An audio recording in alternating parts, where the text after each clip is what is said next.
¿Cómo estamos? Buenos días, chicas, chicos. Bienvenidos y bienvenidas a nuestra última semana de clase en este ciclo verano y pues les doy la más cordial bienvenida y de paso también ya esta es la despedida con relación a nuestro curso Historia. Hoy vamos a cerrar con Historia del Perú. Vamos a hacer el análisis de los últimos gobiernos del siglo XX y vamos también pues a entender cuál ha sido este resultado de una serie por así decirlo, de efectos que tuvo el periodo del siglo XX, sobre todo en la segunda mitad del siglo XX, y cómo es que se ha desenvuelto en la actualidad todo, ¿no? Así es que bienvenidos y bienvenidas, esperando que hayan tenido un buen fin de semana y que sobre todo hasta el día de hoy, que han sido 9 semanas ya de clase, más de 2 meses, pues hayan podido ustedes concretar buena información, sobre todo esquematizarla dentro de su mente y tener una concepción bastante más clara acerca de la historia tanto universal como del Perú. Les voy a compartir en este momento la diapositiva. ¿Qué tal por ahí, Diego? ¿Cómo estás, Yanelita? Está María Fernanda, también está Yeli Aitana. Ya, muy bien. Les voy a compartir en este momento la diapositiva, ¿ok?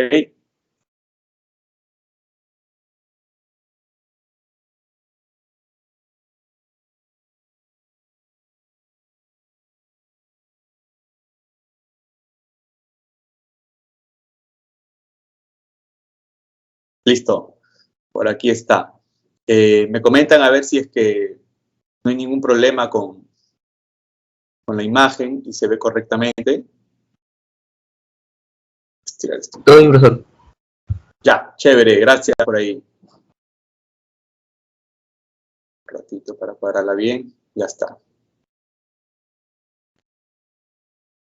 Listo, por aquí los voy leyendo. Cualquier duda o consulta, chicas, chicos, ya saben, la pueden hacer ahí por el chat y estoy pues gustoso de poder responder todas sus preguntas. Bueno, miren, nosotros vamos a analizar hoy exactamente desde el oncenio de Leguía ya hasta el gobierno de Alejandro Toledo Manrique, que llega a la presidencia en el 2001, ¿no?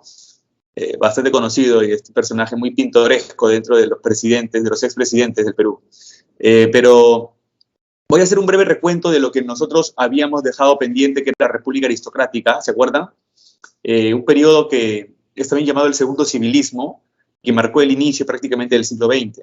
Esta República Aristocrática, Basadre justamente la denominó de esa forma porque prácticamente eran entre 30 o máximo 40 familias las que, gracias a los años dorados de Guano, habían sacado un buen beneficio económico que les permitió, con estas ganancias, comprar tierras y se volvieron prácticamente los amos y dueños del Perú, ya que en dichas tierras, pues, el tema de la agricultura, el tema de la minería, les permitieron poseer importantes de estos recursos naturales que posee nuestro país y ellos mismos exportar dichas materias primas al exterior, al extranjero.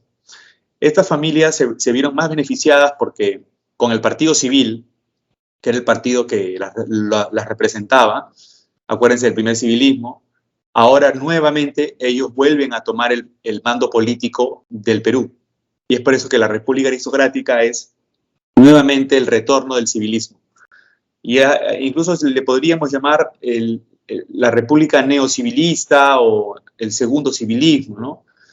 Entonces, el Partido Civil prácticamente les da la posibilidad a estas familias poderosas de manejar las riendas de la política peruana. Controlan la presidencia, controlan el legislativo, controlan las leyes, controlan la educación. O sea, una vez que controlas los 3 poderes del Estado, también controlas el nivel de enseñanza que se puede aplicar en un país. Controlas la educación, ¿no?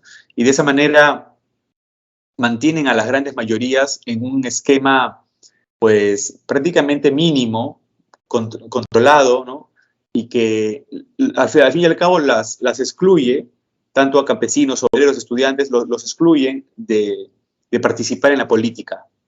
Entonces, las grandes mayorías están excluidas de la política, ¿no? Me dice Diego, profesor, ¿por qué siempre se analiza hasta el gobierno de Toledo y no hasta Kuczynski? Ah, ya, muy buena pregunta, Diego.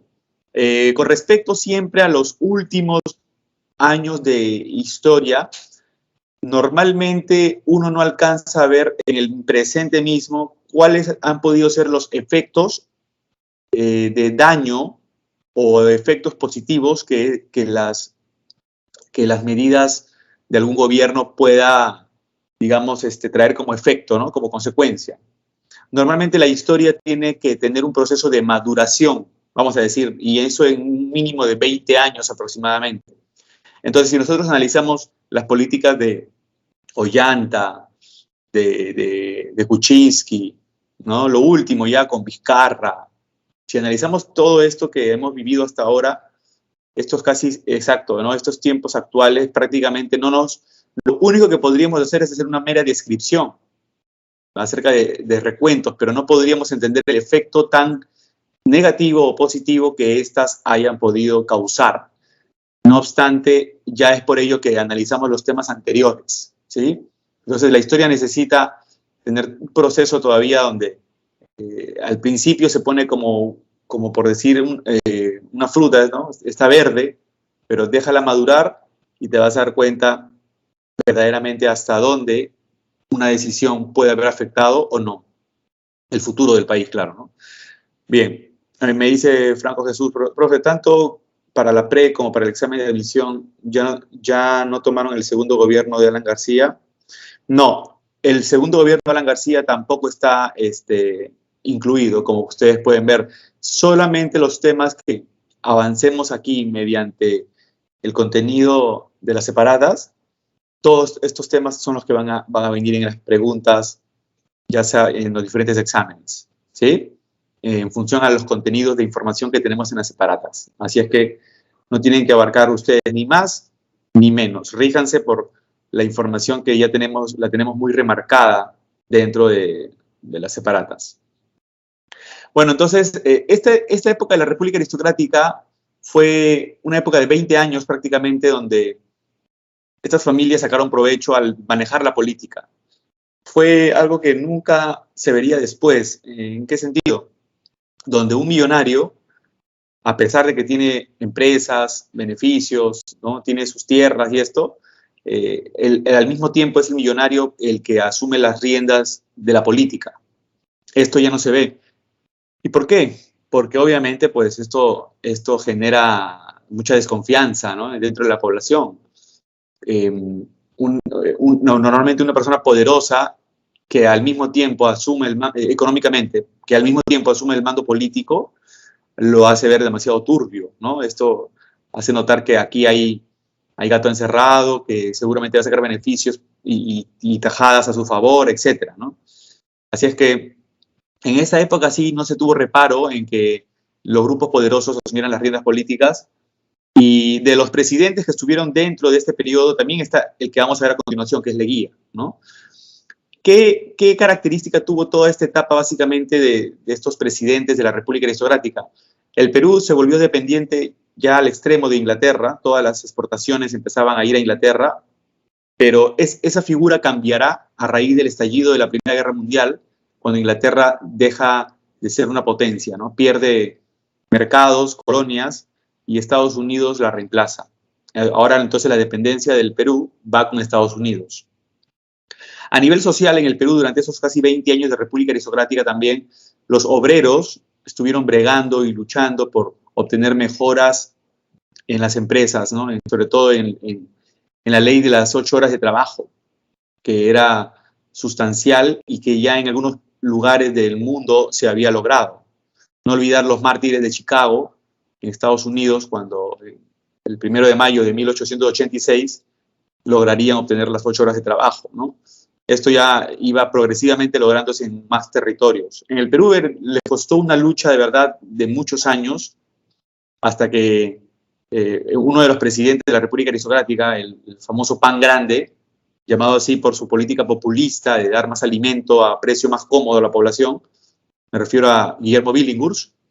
Y Guillermo Billinghurst generó un punto de quiebre dentro de los presidentes de la República Aristocrática al no gobernar para los de arriba, sino gobernar para los de abajo. y le permitió a la empresa Muelle y Dársena del Callao, estos estibadores, darle la ley de las 8 horas de trabajo. Todos nos preguntamos, ¿y por qué no le dio la ley de 8 horas a todos los peruanos, ¿no? El problema es que el Congreso era civilista, pues el Congreso estaba plagado de congresistas del Partido Civil y eso le impedía cualquier reforma a favor del pueblo. Asimismo, Billinghurst le entregó la ley de huelgas, reglamentó las huelgas a los trabajadores. Y es por ello que esas reformas tan populistas no iban a favor de la oligarquía, de la clase alta, y terminaron estos grupos de poder dándole un golpe de Estado mediante el general Óscar R. Benavides. Entonces, los obreros ya se vieron beneficiados en algo mínimo. Una empresa, aunque sea, tenía la ley de 8 horas. Ya para el gobierno de José Pardo Ibarreda, último gobierno de la República Socrática, ya él gobernó por segunda vez aquí, es que los obreros hacen un paro, pero a nivel nacional, ¿no? Y esto les generó, les facilitó, ya que el gobierno aceptara darle la ley de las 8 horas de trabajo, ¿no? Eso fue un trabajo de mucho sacrificio, ¿verdad? Y que se vio plasmado ese esfuerzo mediante la ley de las 8 horas a nivel general. Bueno, en las elecciones de 1919 participa otra vez Leguía, quien va a salir elegido presidente. Leguía participa contra uno de los hombres más ricos del Perú, que era Antero Aspíllaga, ¿ya? Y que ya Aspíllaga había perdido en las elecciones del año 1912 contra Billinghurst. Nuevamente Aspíllaga se lanzó, pero Leguía, dentro del plan que propuso, todas las medidas que Leguía iba a aplicar eran conocidas con el nombre de Patria Nueva.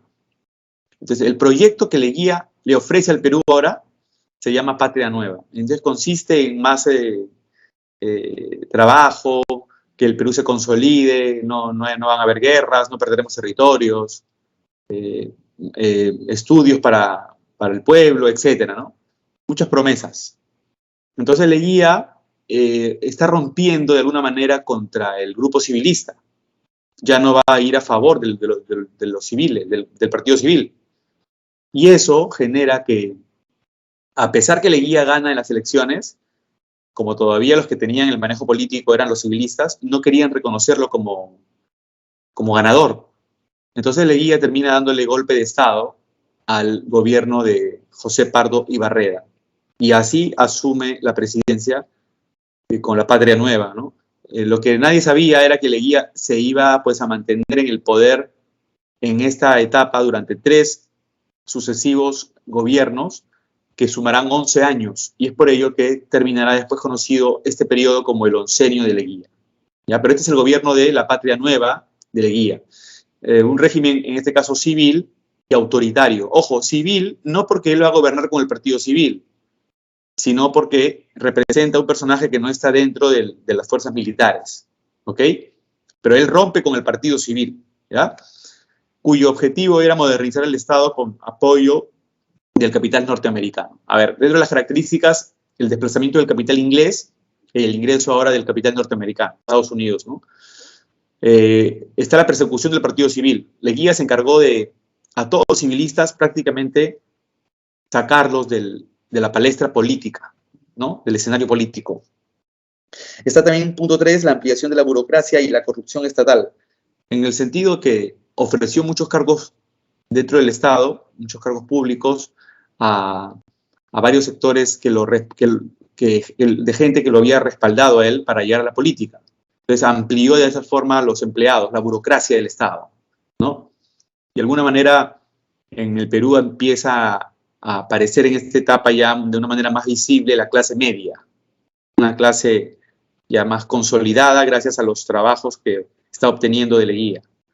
Y estos beneficios que Leguía le da a Tituri Mundi, de la gente que lo ha respaldado, ya hace notar, pues, que esto es corrupción en realidad. Entonces, esto es clientelismo, el juego de la política que hoy conocemos, ¿no?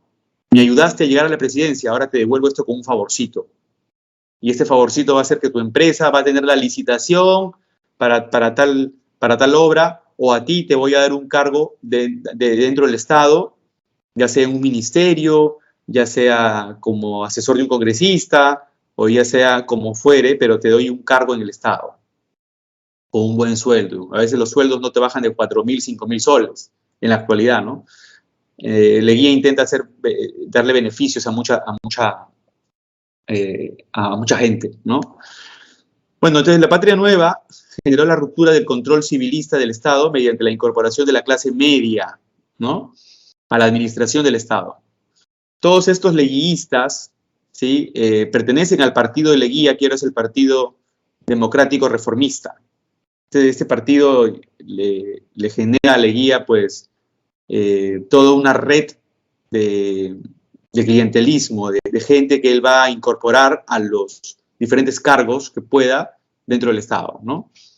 Bueno, miren, a nivel de la política, entonces, él llega mediante este golpe, ¿ya?, en 1919. Bueno, en realidad se puede decir que es un autogolpe porque ya él había sido elegido presidente, pero no lo estaban reconociendo, ¿no? Una vez que ya tomó el control del Estado, cerró el Congreso para que todos los civilistas sean desplazados de la política y metió en el Congreso a toda la gente de su partido, ¿no? Y en ese momento, teniendo el sartén por el mango, prácticamente logró cambiar las leyes a su favor. Acá está la Constitución de 1920, promulgada por Leguía, que reemplaza a la Constitución de 1860. Bueno, pero había un tema.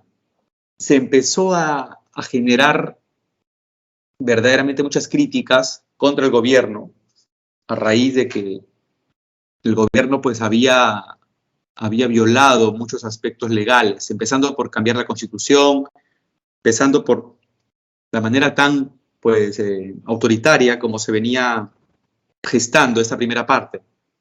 Y dentro de los partidos que van a aparecer durante esta etapa, estos son los partidos que van a determinar el futuro de prácticamente la política del siglo XX. El Partido Socialista, ¿sí?, de José Carlos Mariátegui, que lo vemos por aquí, y la Alianza Popular Revolucionaria Americana, o APRA, simplemente, es el Partido Aprista Peruano, de Víctor Raúl Haya de la Torre. A ver, por una parte, la propuesta de José Carlos Mariátegui, eliminar el sistema capitalista, miren ustedes, por una revolución armada. Esta va a ser dirigida por obreros y campesinos, al mismo estilo de lo que era la revolución soviética, ¿no?, al mismo estilo de lo que ya se había visto, por ejemplo, en el mundo, ¿no? Mariátegui es un autodidacta. Él escribía en varios diarios acá en Lima, diarios a favor del pueblo, y se convirtió en un hueso duro de roer, ¿no? Era la piedra en el zapato para Leguía, ¿no? Era muy crítico, y el gobierno, para sacárselo a él como analista crítico, para sacárselo, ¿no?, Mariátegui era un estorbo para el gobierno. Entonces le ofrecieron una beca para que vaya a cursar diferentes estudios en Europa. Mariátegui, entendiendo pues el alto nivel académico que hay en diferentes centros académicos en Europa, aceptó la beca, viajó a Europa, estuvo 5 años por allá, incluso tuvo la meta de querer llegar a la Unión Soviética, ¿no?, cosa que no logró, pero estuvo pues en Italia, estuvo en Francia, y es allá donde Mariátegui asimila con fuerza las ideas marxistas, las ideas del materialismo dialéctico, del socialismo científico. Mariátegui retorna al Perú, y es aquí cuando ya en el Perú funda el Partido Socialista, ¿no?, el Partido Socialista del Perú, que más adelante, cuando Mariátegui fallece, se va a denominar Partido Comunista Peruano. Pero esto nace como Partido Socialista, ¿no? Mariátegui fundó esta revista Amauta, donde se publicaba una serie de artículos que obviamente pues eran temas de análisis de la realidad nacional, y que no paraba también de criticar la situación que en el Perú verdaderamente el proyecto que tendríamos que nosotros poner en práctica para crecer se había postergado durante más de 100 años ya, después de la independencia. Entonces había que forjar algo más serio, ¿no? Mariátegui propone esto y obviamente pues este partido se vuelve un partido que se va a ir consolidando, ¿no? Gracias a las ideas de Mariátegui. Una de las obras que Mariátegui ya verdaderamente lo ponen dentro del estatus más grande, ¿no? de pensador y filósofo, llegar a ser pues la realidad, los 7 ensayos de la realidad nacional, ¿no? Eran los 7 ensayos escogidos que Mariátegui había ido publicando mes a mes en la revista Mauta, que verdaderamente pues al seleccionarlos, estos 7 ensayos para la interpretación de la realidad nacional, hacen entender que el problema más importante que no se resuelve en el Perú es el problema de la tierra, el problema de la mala repartición de tierra y que genera para la población mayoritaria del país, que son los campesinos, esta postergación, esta larga postergación de que ellos puedan acceder a los servicios básicos, ¿no? Entonces, la desigualdad que yace en el Perú está analizada por Mariátegui desde una visión económica, ¿no? Mariátegui entiende que el cambio en el Perú no viene por una reforma propiamente política o una reforma educativa, cultural, sino verdaderamente por un cambio económico. Es la base, la estructura, ¿no? Por otra parte, Víctor Raúl Haya de la Torre funda, miren ustedes, en México, el APRA, ¿ya? ¿Y por qué en México, no? Porque él fue deportado producto de que, como líder de la Federación Nacional de Estudiantes del Perú, él era líder de la FENDUP, ya cuando era estudiante de Derecho en San Marcos, cursaba el 5º ciclo, y Víctor Raúl Haya de la Torre se opone a que Leguía, mediante varias huelgas, se opone a que Leguía quiera reimplantar en el Perú la enseñanza de la religión católica. Esto debido a que unos años atrás, desde 1916, ya en la época de José Pardo Barreda, el Perú se había declarado como Estado laico. O sea que no era obligación que en todas las escuelas se enseñe religión católica. El Estado laico te permite asumir un credo libre, pero Leguía, mediante una política que estaba él en alianza con la Iglesia, quería nuevamente eliminar esto.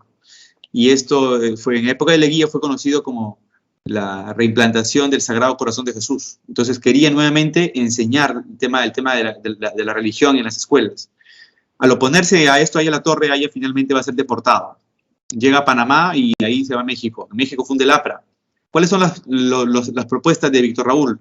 La creación de un Estado antiimperialista y antioligárquico. Y esto lo establece bien en su obra El antiimperialismo y el APRA, ¿no? Una obra que establece los 5 puntos básicos de lucha del programa de Víctor Raúl.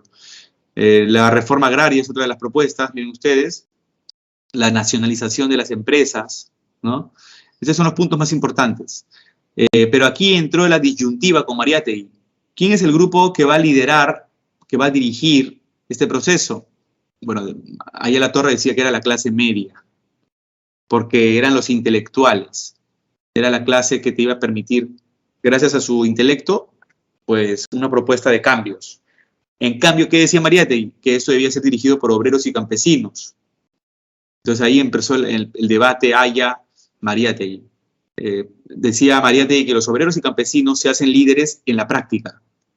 Y por ser los sectores más golpeados, ellos son los que verdaderamente van a terminar llevando con mayor ímpetu y pundonor las propuestas que se han planteado en la lucha. En cambio, los dirigentes, la clase media de los intelectuales, al no sentir lo que fue la exclusión, la discriminación, todo ello, al no ser ellos parte de ese sector pobre, no van a entender verdaderamente la necesidad de llevar hasta el final estas reformas, estos cambios, y se pueden vender en el proceso. Entonces, Mariátegui y Haya no se entendieron en ese punto. Bueno, pero en el aspecto económico, algo que marcó el oncenio, miren, son los préstamos o empréstitos a Estados Unidos que llegó también a invertir en nuestro país y que elevó nuestra deuda externa en 10 veces su valor. O sea, no les miento, pues la deuda externa llegaba a $25 millones en 1919. Y acabando el oncenio, esa deuda había crecido a más de 200 millones. Entonces, prácticamente se multiplicó por 10. Un aspecto muy criticado también del oncenio fue el tratado o laudo de París, que terminó sacando beneficios de esta empresa, la International Petroleum Company. Empresa que ustedes recordarán en la época del contrato Grace con Cáceres, era la que manejaría nuestros ferrocarriles por 66 años. Ahora, mediante el laudo de París, se le entregó a la IPC los ferrocarriles a perpetuidad, ¿no? Entonces ya no eran por 66 años, sino era para siempre. Eso fue algo muy criticado miren ustedes, para Leguía, ¿no? Y acá está, miren ustedes, dándole la mano al presidente norteamericano Woodrow Wilson, ¿no? Donde básicamente se somete a todos los lineamientos que Estados Unidos quiere aplicar, ¿no? Bueno, en el aspecto social, chicos, chicas, miren, la legalización de las comunidades campesinas. Eso fue lo que prometió Leguía para tener respaldo del pueblo en las elecciones y lo aplicó en la Constitución de 1920. Sin embargo, esto no cambiaba la situación del indígena. También creó la Oficina de Asuntos Indígenas, pero como les vuelvo a repetir, no benefició en nada verdaderamente la situación del indio. Uno de los puntos más criticados más bien fue la ley de conscripción vial. Obligaba a todos los varones del Perú de 18 a 60 años a trabajar gratuitamente en la construcción y reparación de caminos para el Estado. Esto porque, según Leguía, el Estado peruano no tenía dinero y estas carreteras tenían que hacerse sí o sí para poder mantener una conexión interna de los pueblos. ¿Pero quién la hizo? Los mismos campesinos. Lo peor era que el radio de trabajo, según el poblado donde vivía un campesino, no podía pasar de 14 kilómetros, pero Leguía los mandó hasta la Reconchinchina a trabajar, y no por el periodo de 2 semanas, como oficialmente se estableció como ley esto, sino por años. Mariátegui y el mismo Aya La Torre también terminarían criticando esta ley, sobre todo Mariátegui, Mariátegui la denominó la mita republicana, o sea, la mita no colonial, sino en tiempos de la República, o sea, un trabajo explotador. ¿Por qué la gente estaba obligada, ¿no? Por ley? Si es que tenías dinero, podías pagar al Estado para que el Estado contrate mano de obra y tú te liberabas. El hombre se liberaba del trabajo, pero para pagar ese dinero era demasiado. Eran varios miles de soles en la actualidad, por así decirlo, ¿no? Bueno, miren, en el aspecto internacional, Leguía tampoco cumplió con esto de que no íbamos a perder territorio, ¿no? En el año 1922 se firmó el Tratado de Salomón-Lozano, donde, miren ustedes, Colombia nos entrega lo que es el Triángulo de Sucumbios y el Perú entrega el trapecio amazónico, incluyendo aquí el pueblo de Leticia, que lo ven aquí con amarillo. Todo ese trapecio amazónico. Colombia, desde años atrás, había estado anhelando esta zona, esta región, que es una zona maderera, zona importante, y el Estado le entrega finalmente a Colombia esto y recibimos el Triángulo de Sucumbios, que es una zona verdaderamente que no tiene recursos. La pregunta es, ¿y por qué se hizo esto? Miren, en realidad esto fue un tema que Estados Unidos verdaderamente impulsó.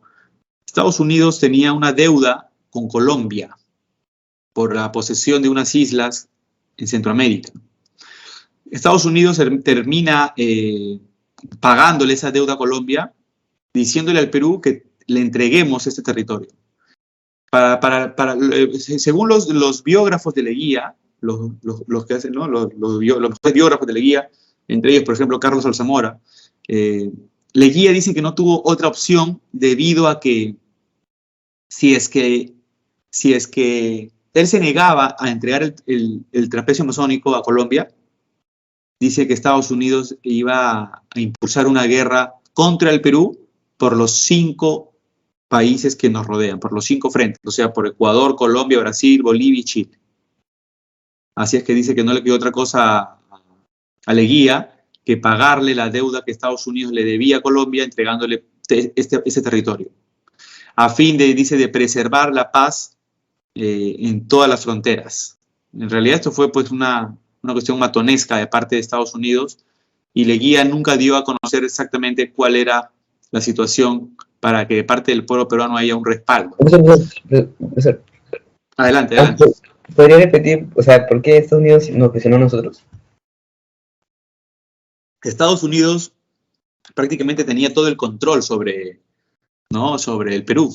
Estados Unidos tenía no solo sobre el Perú, sino sobre varios países de Latinoamérica. Entonces, el tema es que Estados Unidos obliga prácticamente a Leguía, ¿no?, a nuestro país, a cederle ese territorio a Colombia por una cuestión impositiva, ¿no?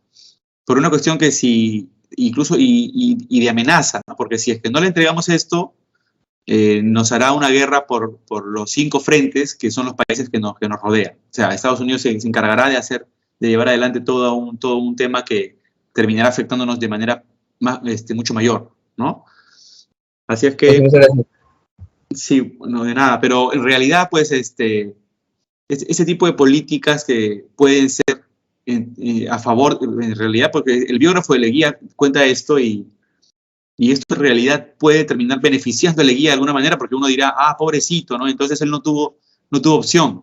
Entonces, qué bueno que al final terminó entregando el territorio, algunos podrán decir, porque si no iba a ser peor para el Perú.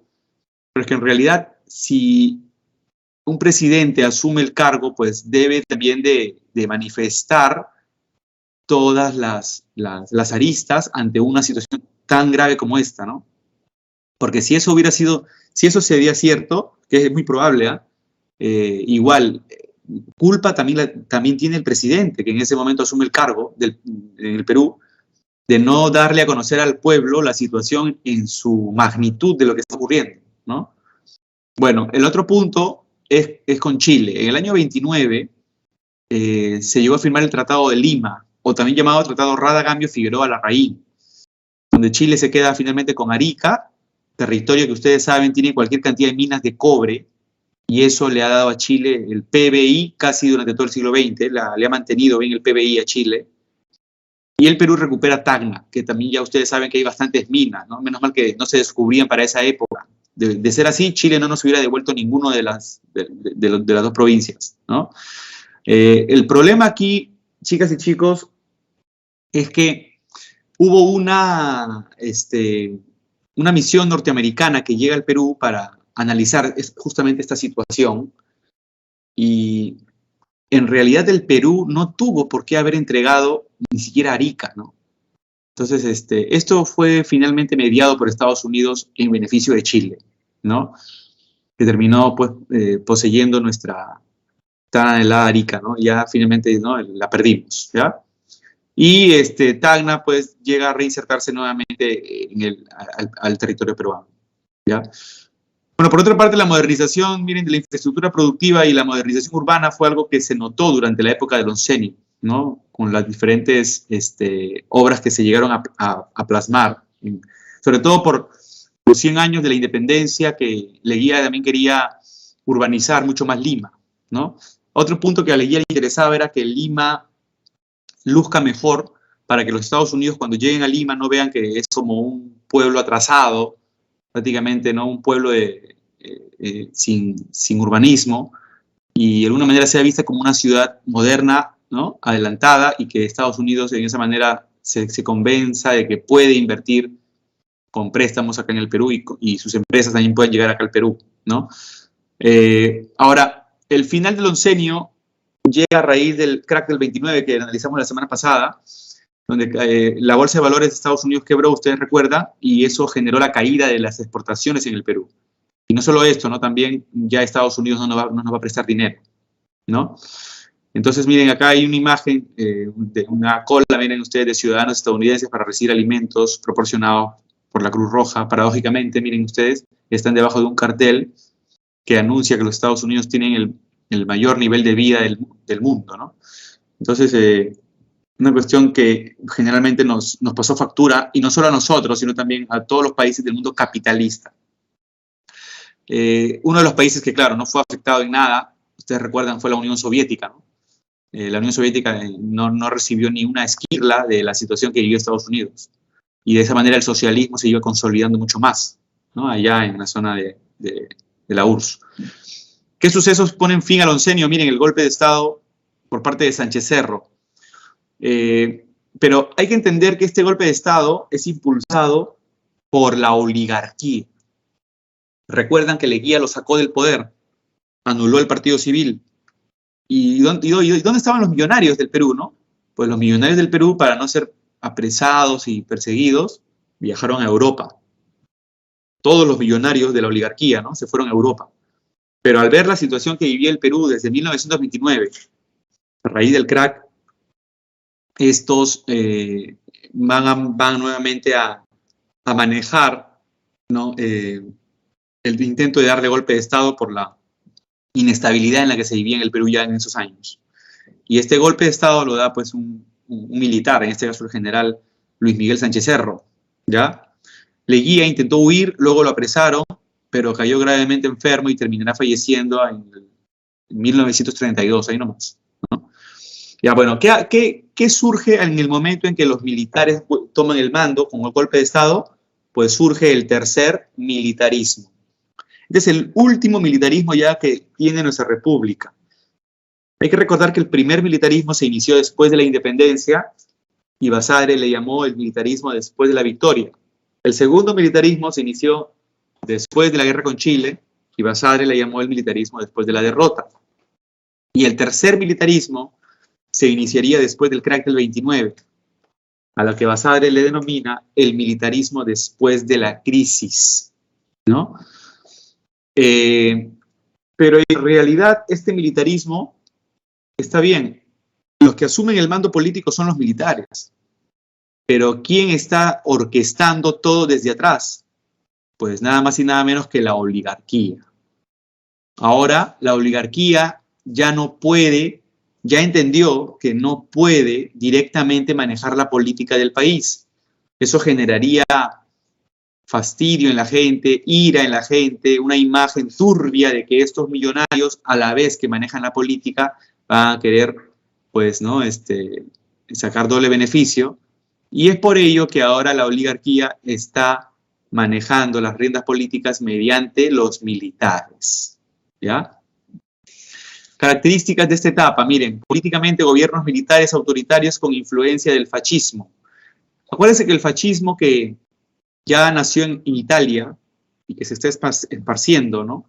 Desde los 20s, también tendrá pues un impacto en el Perú.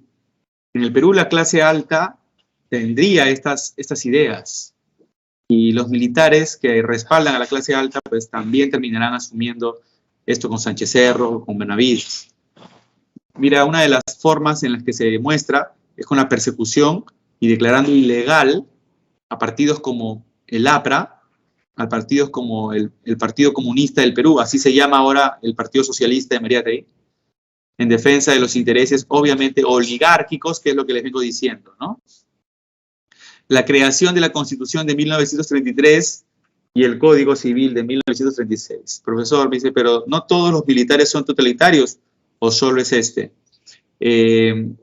No todos, Diego, efectivamente, pero sí la gran mayoría. Porque tienes que entender que una persona que esté dentro de las fuerzas castrenses, de las Fuerzas Armadas, pues no creas que un militar va a intentar gobernar por la vía democrática, ¿no?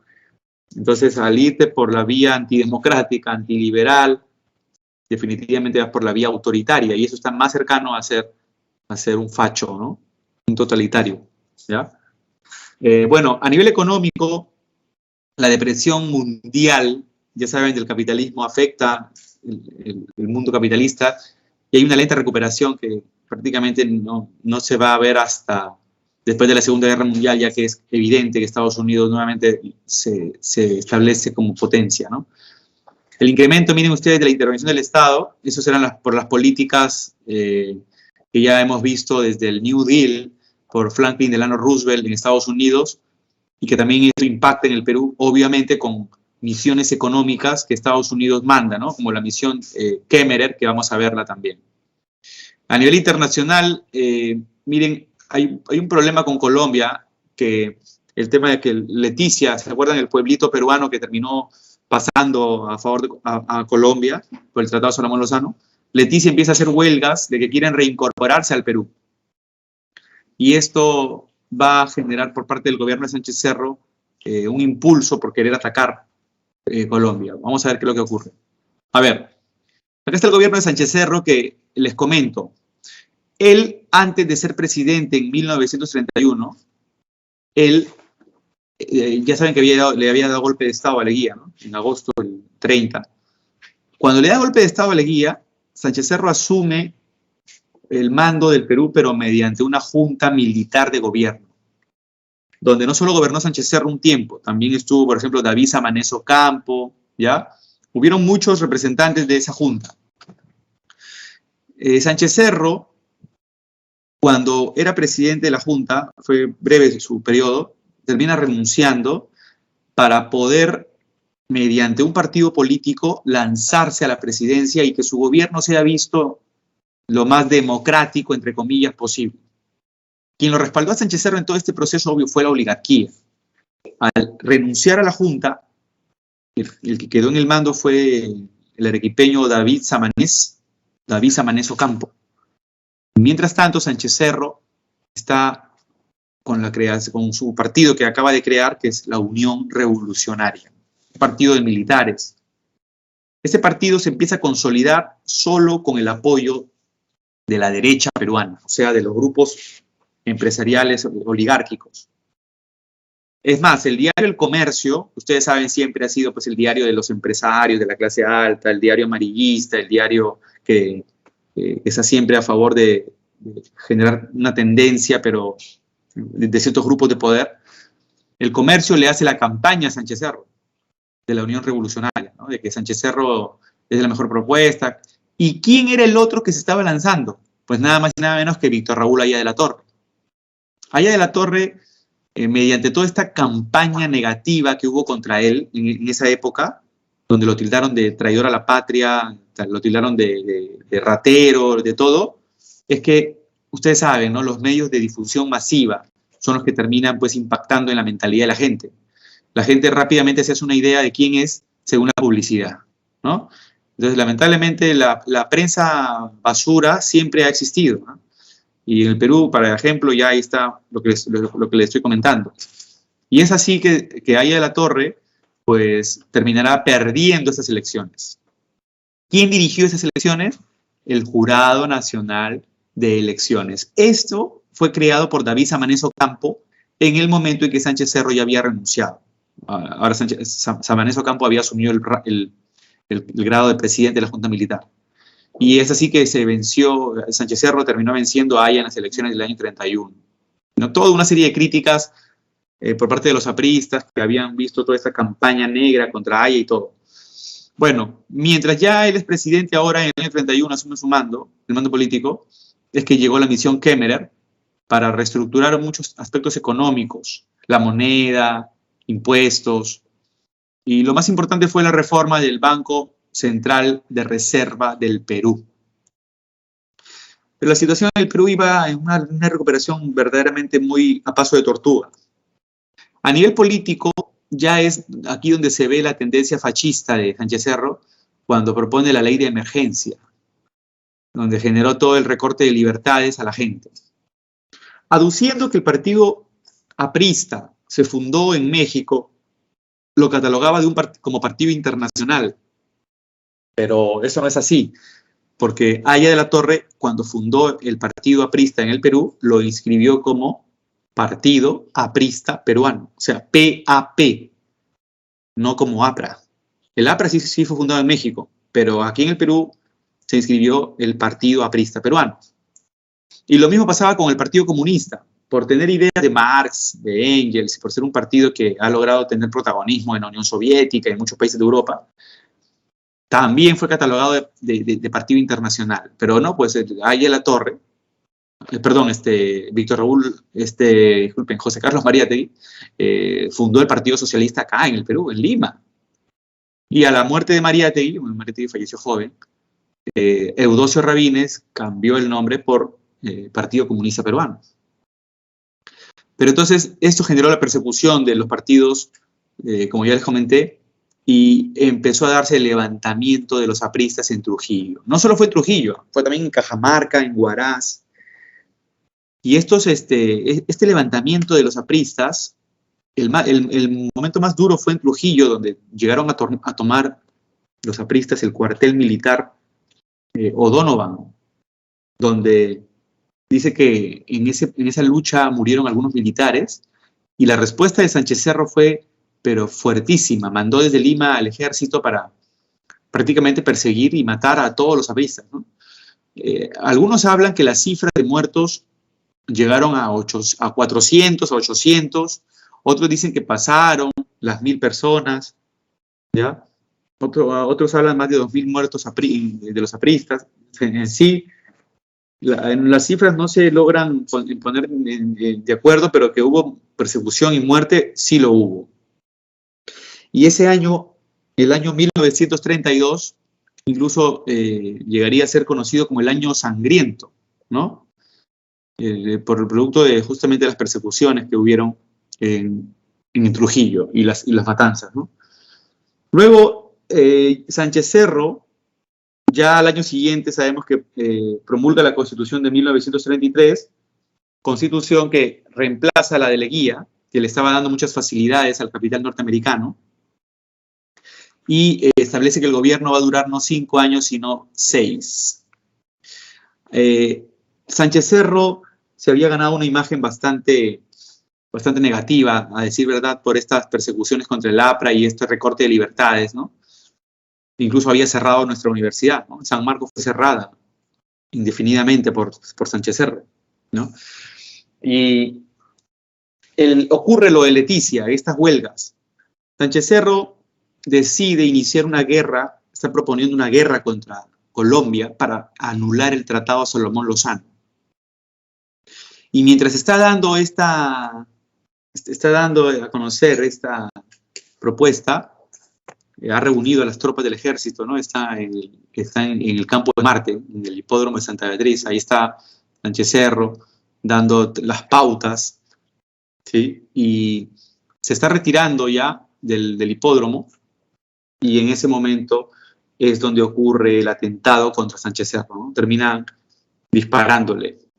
El que dispara y que queda de manera más visible, el único que quedó visible en realidad, es un jovencito de 17 años que le lanza tres disparos a Sánchez Cerro cuando él estaba en el jeep retirándose, y esos disparos van por la parte de la espalda. El presidente cae y al jovencito la policía lo acribilla a balazos. El presidente Sánchez Cerro llega a la clínica italiana que estaba en Avenida Bancay, pero muerto.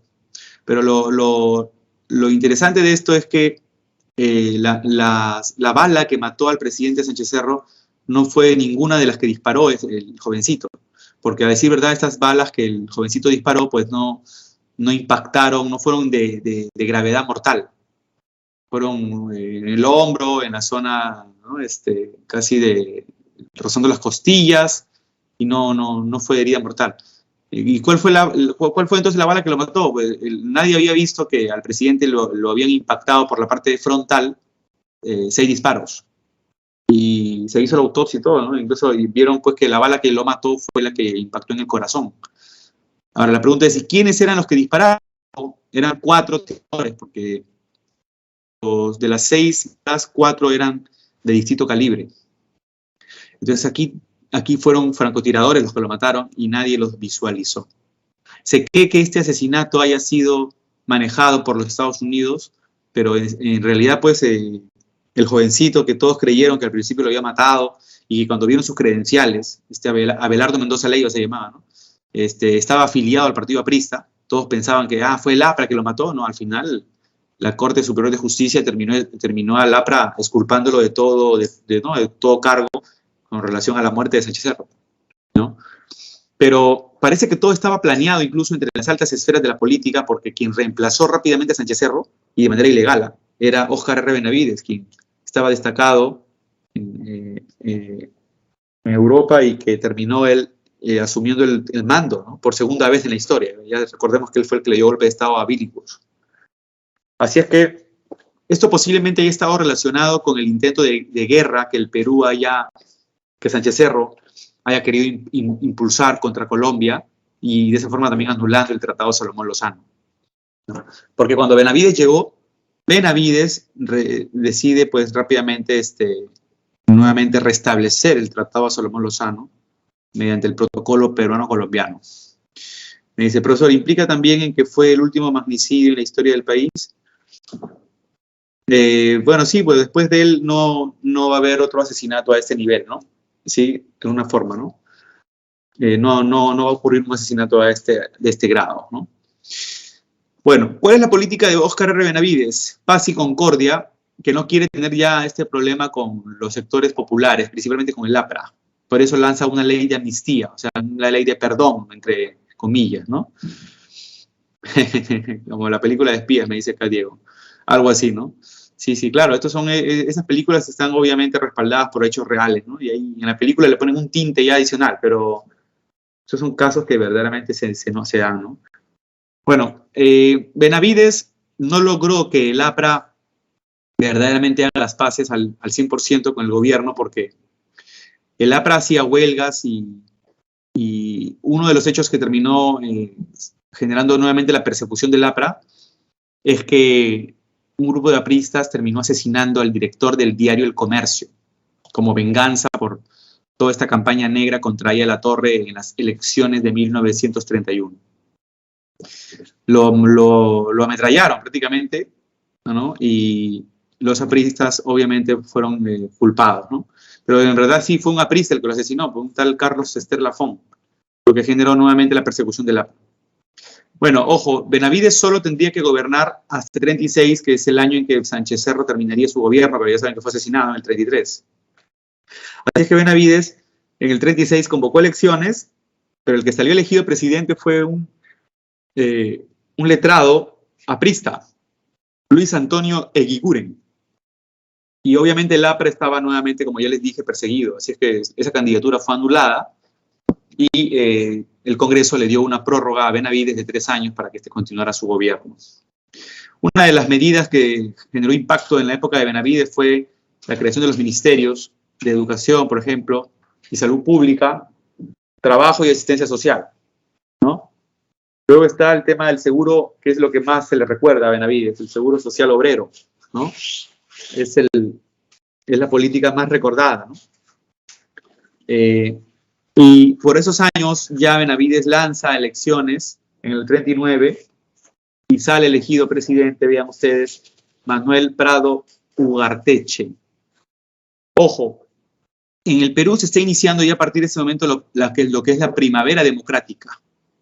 El militarismo va a ser rechazado tajantemente en el año 39 porque se lanza también un militar de la Unión Revolucionaria y José Quesada, pero la gente va a respaldar a Manuel Prado, ¿no?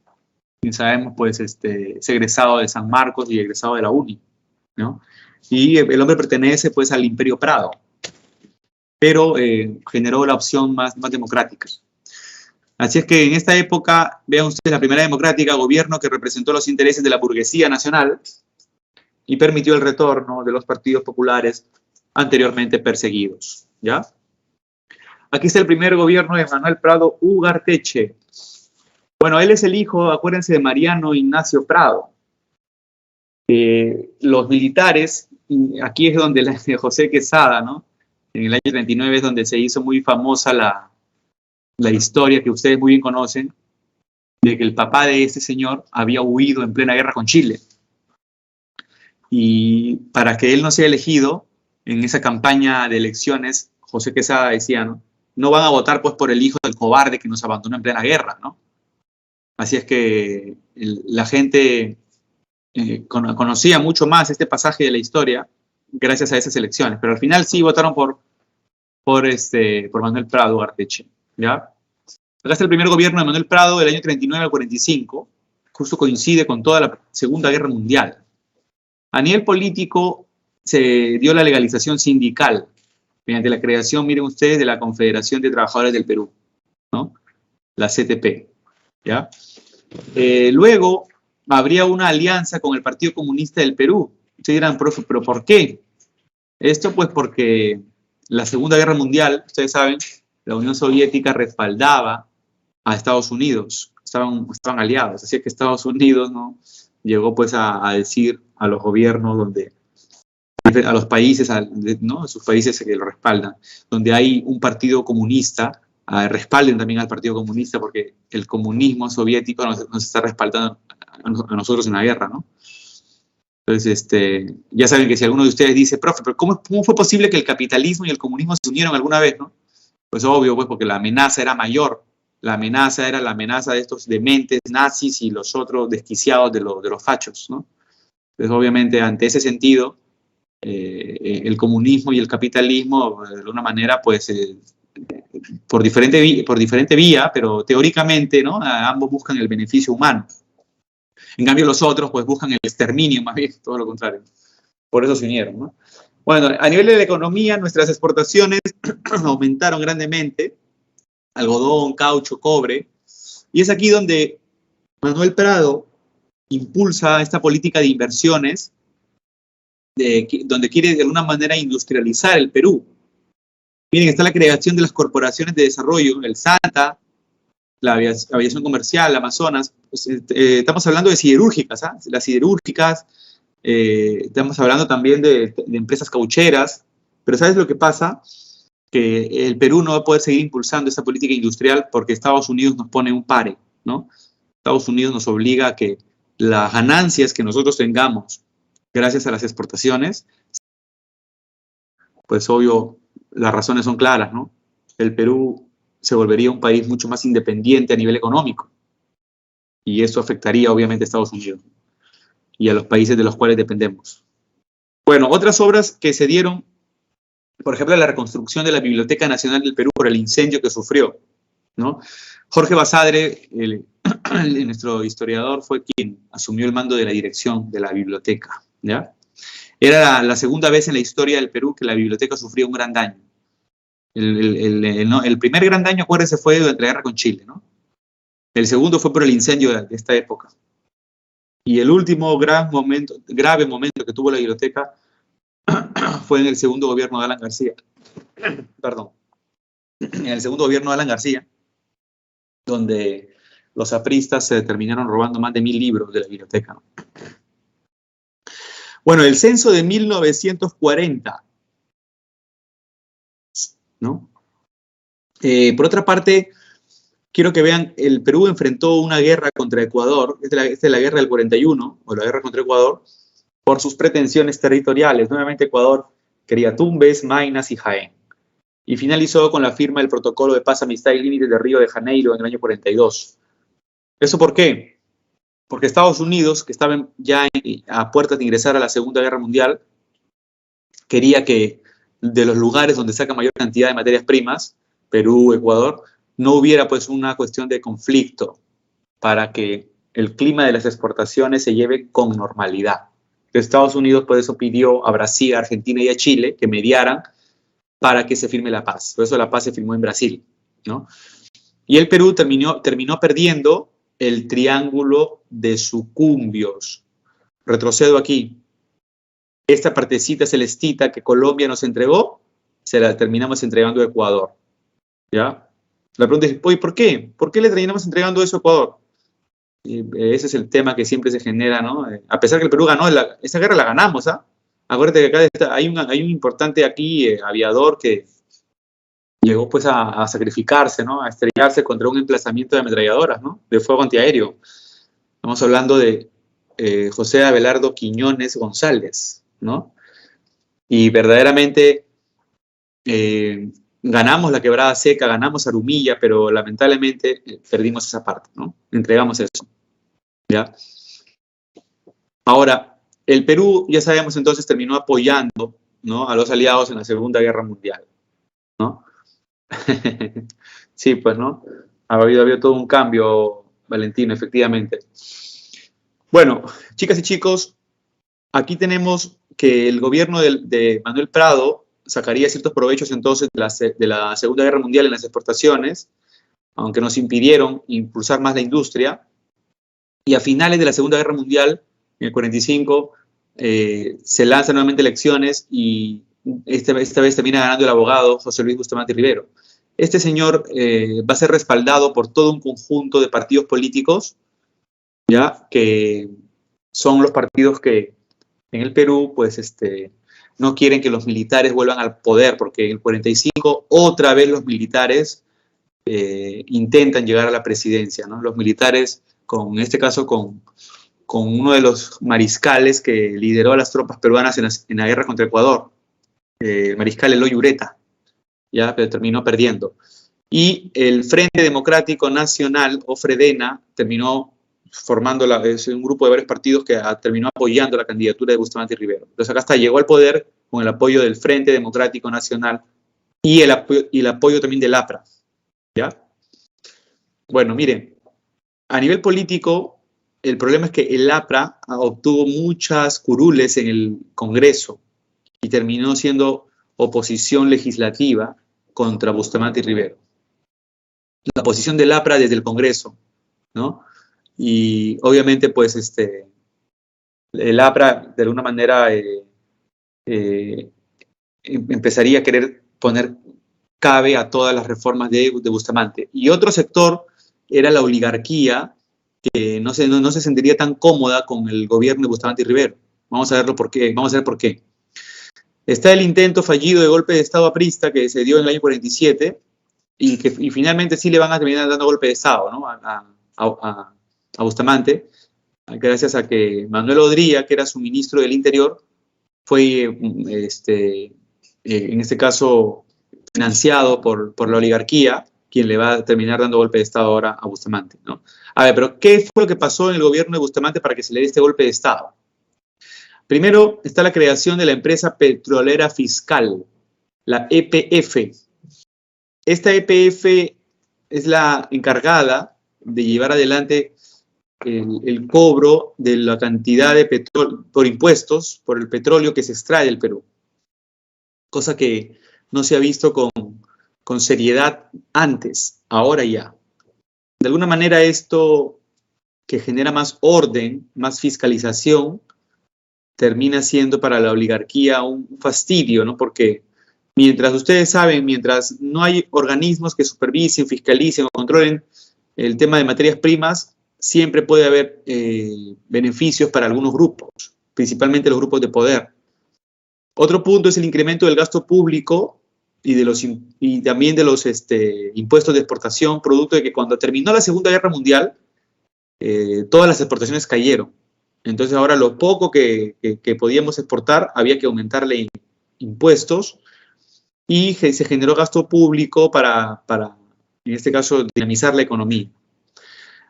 Dentro de las obras destaca la Ley de Educación Secundaria Gratuita, importante, y está también este punto que es clave. Mediante el Decreto Supremo 781 se protegerán los recursos ideológicos del mar hasta las 200 millas, como ven aquí. El ministro de Exteriores, Diego García Sayán, fue quien propone esta idea y que Bustamante la acogió verdaderamente muy bien, producto de que como nuestro mar es muy diverso, muchas embarcaciones extranjeras se llevan nuestra anchoveta en nuestras narices. Entonces Bustamante está reclamando que el Perú es poseedor no solamente pues del territorio, sino también de la frontera del litoral hasta las 200 millas. Y esto toma lo que es la zona del Zócalo continental, toda una zona aquí importante, ¿no? del mar, ¿ya? Pero esto definitivamente va a ir contra los intereses de Estados Unidos, quien no quiere reconocer prácticamente esto, ¿no?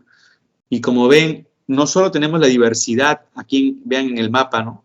Marítima, ¿no? Sino que también tenemos, miren ustedes, todo lo que es fauna marina, petróleo, gas, minerales y los recursos hidrobiológicos. Obviamente, pues, es una cuestión verdaderamente inmensa de riquezas. Estados Unidos se va a oponer y nos va a aplicar una enmienda en donde no vamos nosotros a poder arrestar a ninguna embarcación norteamericana porque esas son aguas internacionales, como lo catalogaba Estados Unidos. Sin embargo, pasaron algunos años y en la Declaración de Santiago, en el año 52, y es la primera vez que el Perú tendrá ya oficialmente 200 millas de mar, y también Chile. Son los dos primeros países, ¿no? De ahí todos los países reclamarían 200 millas. ¿Ya? Pero lamentablemente esto también nos va a generar con Chile el problema también de este triángulo marítimo ya que, miren, aquí está Chile, ¿no? Vean aquí, por favor. Y Chile va a reclamar que su mar llegará, miren ustedes aquí, en una línea de 90 grados hacia acá, ¿no? Esto va a generar justamente que el Perú le proponga a Chile que esto no puede ir así, sino que tiene que ir en una línea equidistante, ¿no? Chile no quería igual y por eso nos fuimos hasta el Tribunal de Justicia de La Haya, ¿no? Donde se resolvió esa situación, ya saben, en el año 2014. Esto ya sabemos que fue a favor de Chile en 80 millas, así, de manera, en ángulo de 90 grados aquí, ¿no? 80 millas para Chile y ahí la 120 para el Perú en la línea equidistante, ¿no? Que lamentablemente, pues, nos hizo perder toda esta zona que es muy potencial dentro de lo que es anchoveta y otros recursos, ¿no? Los pescadores dicen que para que saquen pesca tienen que 2 horas mar adentro, tienen que ir en sus lanchas y recién encontrar aquí lo que puedan, porque tampoco, lamentablemente, en las zonas que están más a profundidad, en lejanía de la costa, no es tan seguro que estén los cardúmenes y todo esto, lamentablemente, ¿no? Bueno, otra de las leyes que Bustamante creó y que de alguna manera a la oligarquía fastidió fue la ley del yanaconaje. Los yanaconas eran los trabajadores de las haciendas que no recibían ningún salario, ningún beneficio, nada, nada. Entonces esto, como era costumbre desde las épocas coloniales, hacía que los hacendados sacaran mucho provecho, ¿no? Se les daban solo una cama adentro y una alimentación básica y estos campesinos trabajaban todo el día la tierra. Es por ello que Bustamante, para eliminar este flagelo de discriminación y de maltrato, al crear la ley del yanaconaje, obliga a las familias de la oligarquía a darle un salario, un sueldo a los yanaconos. Ya tienen que recibir un pago.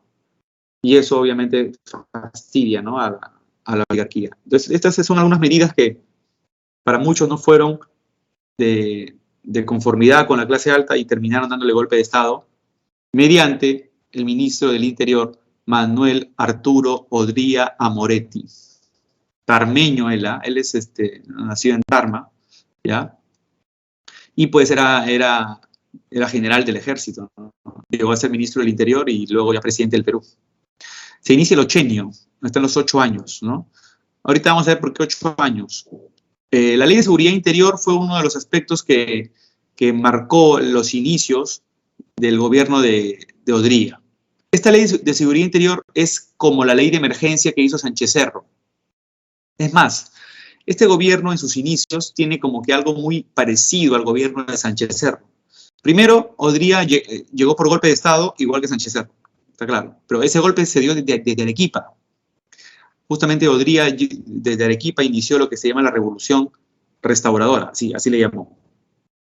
Otro punto es que cuando llegó al poder, sacó esta ley, que es como la ley de emergencia, o sea, donde persigues a los partidos en oposición, el APRE, el Partido Comunista Peruano, ¿no?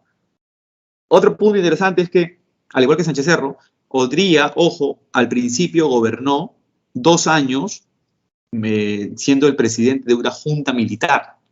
Acuérdate que Sánchez Cerro también fue presidente de una junta militar en el 30, ¿no?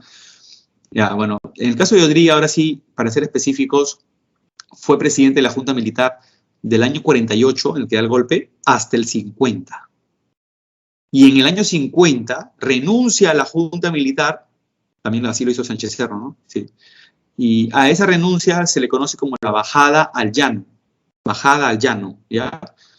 Y es ahí donde se lanza a elecciones para que su gobierno sea visto, entre comillas, con mayor credibilidad. Esas elecciones fueron fraudulentas porque a los opositores se les persiguió, a uno de los que estaba ya más ahí que le hacía la bronca en los votos a Odría, Ernesto Montagne, terminaron metiéndolo preso y el único candidato fue Odría, quien asumió el mando del 50 al 56. Entonces, por eso se le llama ochenio. Los 2 primeros años, junta militar, un gobierno autoritario, sin congreso, y los otros 6 años de gobierno constitucional, entre comillas, ¿no? Es una dictadura esto. ¿ya? De 2 más 6, ahí está el 80. Bueno, uno de los aspectos que casi al finalizar su gobierno fueron categóricos es el voto femenino en las elecciones generales. Se le permitió a la mujer votar en las elecciones. Ojo, las mujeres van a poder votar recién a partir de 1956, ¿ya? A partir de ese año. A nivel social se intensificó el proceso migratorio de las provincias a Lima, ¿no? Mucha gente de las provincias llegaría a Lima, producto de que no habían condiciones de vida adecuadas, óptimas en el interior del país. A este proceso, miren ustedes, se le conoce como cholificación. Es un término antropológico, ¿no? Que fue puesto así por el sanmarquino Aníbal Quijano, ¿ya? Un sociólogo. Lima, ustedes recuerdan, no era la Lima de hoy. Entiendan que Lima era una Lima colonial, todavía incluso se mantenían los trazos de la colonia, una Lima arquitectónicamente todavía para los blanquitos, ¿ya? Era una Lima criolla. Pero con el proceso migratorio, esta Lima empezó pues a cambiar por la llegada de todos los provincianos. Es por eso que eso se le llama, de una forma, la cholificación, ¿no? Y el crecimiento de Lima verdaderamente fue desordenado. Aquí no hubo una política urbana marcada. Se poblaron las diferentes, las periferias de Lima, que se convertirían en los 4 conos de Lima, incluso los cerros, ¿no? Y la gente no tenía otra que poder, pues, vivir en esteras. A esos pueblos, a esas zonas se les conocía como las barriadas de Lima, ¿no? El sociólogo José Matos Mar hace un buen análisis justamente respecto a esto, ¿no? ¿Cuál fue la primera invasión? Bueno, esto fue prácticamente al mismo tiempo, Valentino. Las zonas de San Juan del Lurigancho, ¿no? Lo que es hoy San Juan del Lurigancho. Todo era terral ahí, ¿no? Todo eran chacras, ¿no? Se poblaría luego las zonas de Comas, por otra parte. O sea, no era casi, ¿no? Donde podías encontrar un terreno libre, ahí, ¿no? Ahí pongo mi estera y mi techo de bolsa, hay algo que me cubra. Dentro de los cerros, por ejemplo, entre sí, el primer cerro que se llegó a poblar fue el Cerro del Pino, ¿no? Ya luego, las zonas del Agustino, la Victoria, el Cerro San Cristóbal, después, ¿no? Y esto verdaderamente generó todo un crecimiento desordenado. A ver, ahorita han empezado a taladrar aquí, acá, parece que están haciendo, no sé, un edificio que está en mi casa. Y ¿saben qué? Me voy a poner los audífonos para ver si es que evito cualquier tipo de bulla. Un ratito. A ver.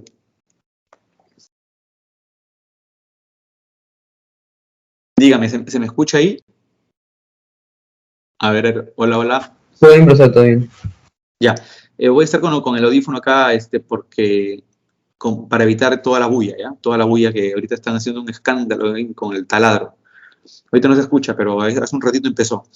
Ya, bueno, por otra parte, el incremento de las medidas asistencialistas justamente para esta población que llegaba a Lima, esto es conocido como con los lemas que Odría sacó, como por ejemplo, salud, educación y trabajo. Salud, porque la gente obviamente pues no tenía la posibilidad de acceder a un servicio básico de salud. Educación también, y el tema del trabajo, bueno, eso sí, ¿no? Más bien lo que empezó a crecer fue el comercio ambulatorio. Vamos a decir que los antecedentes de los ambulantes están en la época de Odría, ¿no?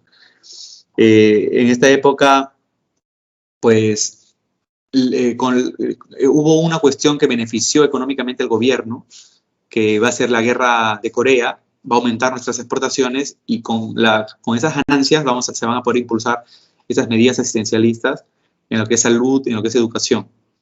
La masificación de la educación justamente por las grandes unidades escolares, las famosas GE o grandes unidades escolares, ¿ya? A ver, a nivel económico, la llegada de la misión Klein recomienda una economía de tipo liberal y ortodoxa, o sea, una economía a favor de los Estados Unidos. Y justamente la guerra de Corea permitió el aumento de las exportaciones, que nos generó ganancias para llevar adelante la construcción de lo que también Odría pondría otro lema, que es hechos y no palabras. Entonces, con las ganancias, hechos en la construcción de edificios, como hospitales, destaca el Hospital Edgardo Rebagliati, por ejemplo. Dentro de las escuelas se hicieron más de 1000 grandes unidades escolares. Dentro de lo que, por ejemplo, son ministerios también, el Ministerio de Educación, ¿ya?, que estaba antes frente al Hueco, acá en la avenida Bancay, frente al Parque Universitario. Ahora las Cortes Superiores de Justicia, pero ese edificio era antes el Ministerio de Educación. El Ministerio de Trabajo, que sigue en la avenida Salaberry, ¿no?, también. Bueno, aquí esta caricatura, me olvidaba comentar antes de que se nos pase, cuando Odría sacó la Ley de Seguridad Interior en el año 49, cuando él recién asumió el mando, ya y no más que asumió el mando durante la Junta Militar, persiguió a los partidos de oposición, como ustedes saben, ¿no? Y aquí está la persecución a Aya La Torre, quien terminó pidiendo asilo político en la Embajada de Colombia. Y no me van a creer, pero Aya estuvo metido en la embajada durante 5 años y 3 meses, ¿no? Porque Odría nunca quiso firmar el conducto regular para que Aya pueda salir libre sin ser encarcelado a Colombia. Así es que va a ir todo lo contrario. Odría mandó a poner tanquetas, rompió la pista y una vigilancia 24/7 para que Aya no pueda escapar de la embajada. Estuvo prácticamente metido ahí. Por eso Aya escribió hasta 2 libros ahí, ¿no? Acá está la mujer, la primera dama de Odría, la señora María Delgado de Odría, que es la encargada del asistencialismo del gobierno y posteriormente candidata a la alcaldía de Lima. Es justamente cuando ella va a ser candidata a la alcaldía de Lima que le dice a su marido, ¿no? Y si yo salgo elegida alcaldesa, ¿cómo una mujer no va a poder ejercer su derecho al voto presidencial? Y es ahí donde ya se propone que la mujer pueda ejercer su derecho al voto, al sufragio. Y bueno, acabó el gobierno de Odría, y acá vemos la famosa reunión que se dará en Monterrico, en la residencia de Prado, quien Manuel Prado Ugarteche se estaba nuevamente lanzando a la presidencia, pero quería el respaldo de Aya de la Torre. Y es por eso que aquí lo ven sentado, miren, ahí a la Torre con corbata negra, aquí lo ven. Y acá al costado está la mano derecha de Manuel Prado, el señor Pedro Beltrán, ¿no? Y lo más increíble de todo, en este almuerzo, al costado, en la mano izquierda de ahí a la Torre, miren quién está aquí. Nada más y nada menos que Odría, ¿no? O sea, ahí a la Torre compartió mesa con el que lo había perseguido durante 5 años y 3 meses, ¿no? Y justamente, incluso más adelante van a hacer una alianza después, todavía eso para el año 63. Pero aquí ya empezaron nuevamente a colocar sobre el tapete los intereses políticos que se iban ahora en esta nueva etapa, del 56 en adelante, a poner de manifiesto. ¿Qué pasó con Aya La Torre? Aya terminaría respaldando al gobierno de Prado y por eso nace la convivencia, ¿ya? Esto es el segundo gobierno de Manuel Prado Ugarteche con el APRA, ¿ya? Pero Aya lo respaldó con el único cometido de que cuando termine la convivencia, pues el gobierno del APRA más Prado, en el 62, Aya pueda lanzarse a candidatear otra vez a la presidencia. Esa fue la razón, ¿no? Por lo que lo apoyó. Igual muchos apristas se desencantaron con Aya La Torre y no pensaron que Aya podría apoyar a alguien de la oligarquía, que el APRA no era el partido que Aya había prometido cuando lo fundó, etc. Y finalmente, pues, hubieron sectores del APRA que se apartaron y se forjó, por ejemplo, el APRA Rebelde, un sector de apristas, ¿no? A nivel político, durante esta época fue que estalló la Revolución Cubana, acuérdense, y el presidente John F. Kennedy de Estados Unidos lanzó esta famosa política de Alianza para el Progreso, en donde va pues a llevar a cabo una serie de ayuda económica para los diferentes países de América que se adhieran a esa alianza. Prácticamente era una obligación y no apoyar a Cuba de esa forma, ¿no? El presidente Prado, que lo ven aquí, mandó al ministro de Exteriores, que es el señor Raúl Porras Barrenechea, ¿sí? Quien aparecía en el billete de 20 soles tradicional, historiador sanmarquino. Y él fue quien llegó a firmar a favor de Estados Unidos, aunque hay una anécdota muy buena, ¿no? Manuel Prado Raúl Porras Barrenechea, antes de firmar, le dio una crítica fuerte a Estados Unidos, ¿no? Le dijo, si yo fuera un ciudadano libre, ¿no? Y no asumiera el cargo de canciller, yo firmaría más bien a favor de Cuba, porque cada pueblo es libre de autodeterminar su futuro político. Pero como ustedes están imponiendo que hay que ser parte de la Alianza para el Progreso, no me queda otra cosa más que firmar. O sea, les metió una chiquita ahí, ¿no? Ya por eso cuando llegó al Perú, ya Manuel Prado se enteró de ese comportamiento que había tenido Raúl Porras y lo despidió, ¿no? Bueno, otro punto interesante es que se creó el Comando Conjunto de las Fuerzas Armadas en el año 57. Se unió la Marina, se unió el Ejército y la Aviación, ¿ya? La Fuerza Aérea. Bueno, a nivel económico, miren ustedes, acá está Pedro Beltrán, miren ustedes, crítico de las medidas proteccionistas, fue ministro de Economía y estableció medidas liberales. La ley de promoción industrial, por ejemplo, de Pedro Beltrán, ¿ya? Donde impulsaría lo que viene a ser la exportación de productos agropecuarios principalmente, ¿ya? Y está también el boom pesquero. Esto es importante porque impulsó el puerto de allá en Chimbote y en Ancash, ya impulsó lo que viene a ser la venta de aceite y harina de pescado. También está el boom azucarero ligado al bloqueo cubano por su revolución. O sea, ¿qué ocurre? Que Cuba, como estaba en el proceso de lucha y ya finalmente Estados Unidos terminó bloqueando a Cuba, ¿no? Es allí donde ya el Perú puede asumir la exportación de azúcar, ya que no van a tener con Cuba ningún tipo de relación económica, ¿no? Los países de América. Bueno, socialmente, esta fue una época en donde ya hubo bastante fastidio de la población campesina en el interior del país, producto de que no había ninguna reforma agraria ni nada que los beneficiara. Destacó, por ejemplo, en el año 62 la toma de tierras en el Cusco, dirigida por Hugo Blanco, acá lo ven, que encabezó la toma de tierras en los valles de la Convención, allá en el Cusco. El gobierno de Manuel Prado Ugarteche intentó generar un consenso con la población campesina y para eso creó el Instituto de Reforma Agraria y Colonización, que intentaría llevar adelante un análisis de cómo darle la tierra a los campesinos que la merecen y llevar adelante después una reforma agraria, pero nunca se llevó a cabo nada, ¿no? El gobierno de Prado terminó en el 62 prácticamente sin pena ni gloria, ¿ya? Más Prado se la pasó viajando, ¿no? Durante casi buena parte de su gobierno y no concretó ninguna reforma sustancial a favor de las clases bajas. En el 62 se presentó Aya de la Torre, se presentó Fernando Belaúnde Terry, que era muy conocido porque él es el arquitecto que llevó adelante muchas de las obras durante la época del gobierno de Odría, entre las que vemos los hospitales, los ministerios, los colegios y el Estadio Nacional, que también fue construido en el 53 en el gobierno de Odría. También se estaba lanzando nuevamente Odría en el 62. Pero, miren ustedes, el resultado prácticamente fue de empate entre Aya de la Torre y Fernando Belaúnde Terry. Aya de la Torre solo le estaba ganando a Belaúnde Terry por 0,5%. Y como ya se perfilaba a ser presidente, Aya de la Torre, es ahí donde los militares, las Fuerzas Armadas, ¿no? Que nacieron aquí en la época de la convivencia, dieron golpe de Estado a Manuel Prado para evitar que Aya de la Torre salga elegido presidente del Perú.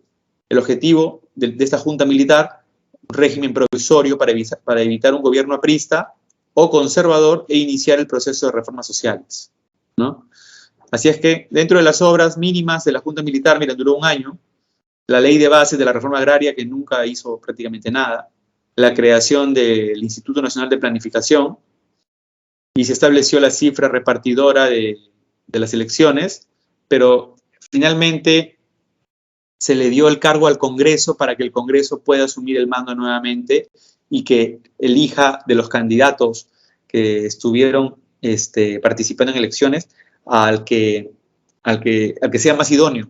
Y el Congreso en este momento lanza elecciones, pero ya no fue necesario que elijan a nadie, que el Congreso mismo elija a nadie, porque se lanzó elecciones y salió elegido presidente Belaúnde Terry, ¿ya? Belaúnde Terry, con Acción Popular, tiene prácticamente el respaldo de de muchos buenos sectores de la población peruana, tanto clase alta, media como baja, sectores conservadores, sectores liberales, el ejército, la iglesia. O sea, Belaúnde es un tipo muy carismático que se ganó el respaldo de un momento a otro y ahora todos los ojos estaban concentrados en él. La década de los 60 ya se volvió una década un poco más seria, producto de que digamos, las reformas necesarias había que aplicarlas ya. Miren ustedes, políticamente respaldado por las Fuerzas Armadas y el Partido Demócrata Cristiano, ¿no? El partido que lo va a respaldar en muchas de las medidas políticas, ¿ya? Pero en el Congreso obtuvo toda la oposición del APRA, de Ayala Torre, que se unió con el partido de Odría, la Unión Nacional Odriísta. O sea, el APRA se unió con el partido de Odría, con el UNO. Y eso fue mucho más criticado, pues, porque Ayala Torre estaba prácticamente de uña y mugre ahora de Odría, prácticamente del que lo había perseguido y esto, ¿no? Entonces ya se entendió que el APRA no era un partido de izquierda ni de las clases populares, era un partido prácticamente ya de la derecha, ¿no? ¿Ya? Un sector del APRA forma el movimiento izquierda revolucionario, ¿ya? Y que de paso van a querer llevar una lucha armada, pero van a ser derrotados. Está la derrota del movimiento izquierda revolucionario, derrota del MIR. Se establecieron las primeras elecciones municipales en las que va a triunfar Luis Bedoya Reyes, ¿ya? Quien se va a hacer muy conocido luego por la construcción de la Vía Expresa de Lima, ¿ya? Bueno, a nivel social está el sistema de cooperación popular, donde Belaúnde impulsaba que las obras las haga el pueblo, y ahí está, el pueblo lo hizo en algunas de las obras que se puedan impulsar a nivel urbano, ¿ya? Dentro también de las reformas más esperadas estuvo, miren ustedes, la ley de reforma agraria en el año 65, que terminó siendo un fracaso porque Belaúnde no tocó las tierras más productivas y no hizo la repartición como se esperaba, ¿no? Me preguntaba por aquí, Valentino, el Partido Popular Cristiano actualmente, ¿por cuál me preguntabas? ¿Por cuál me preguntabas? ¿Por Bedoya?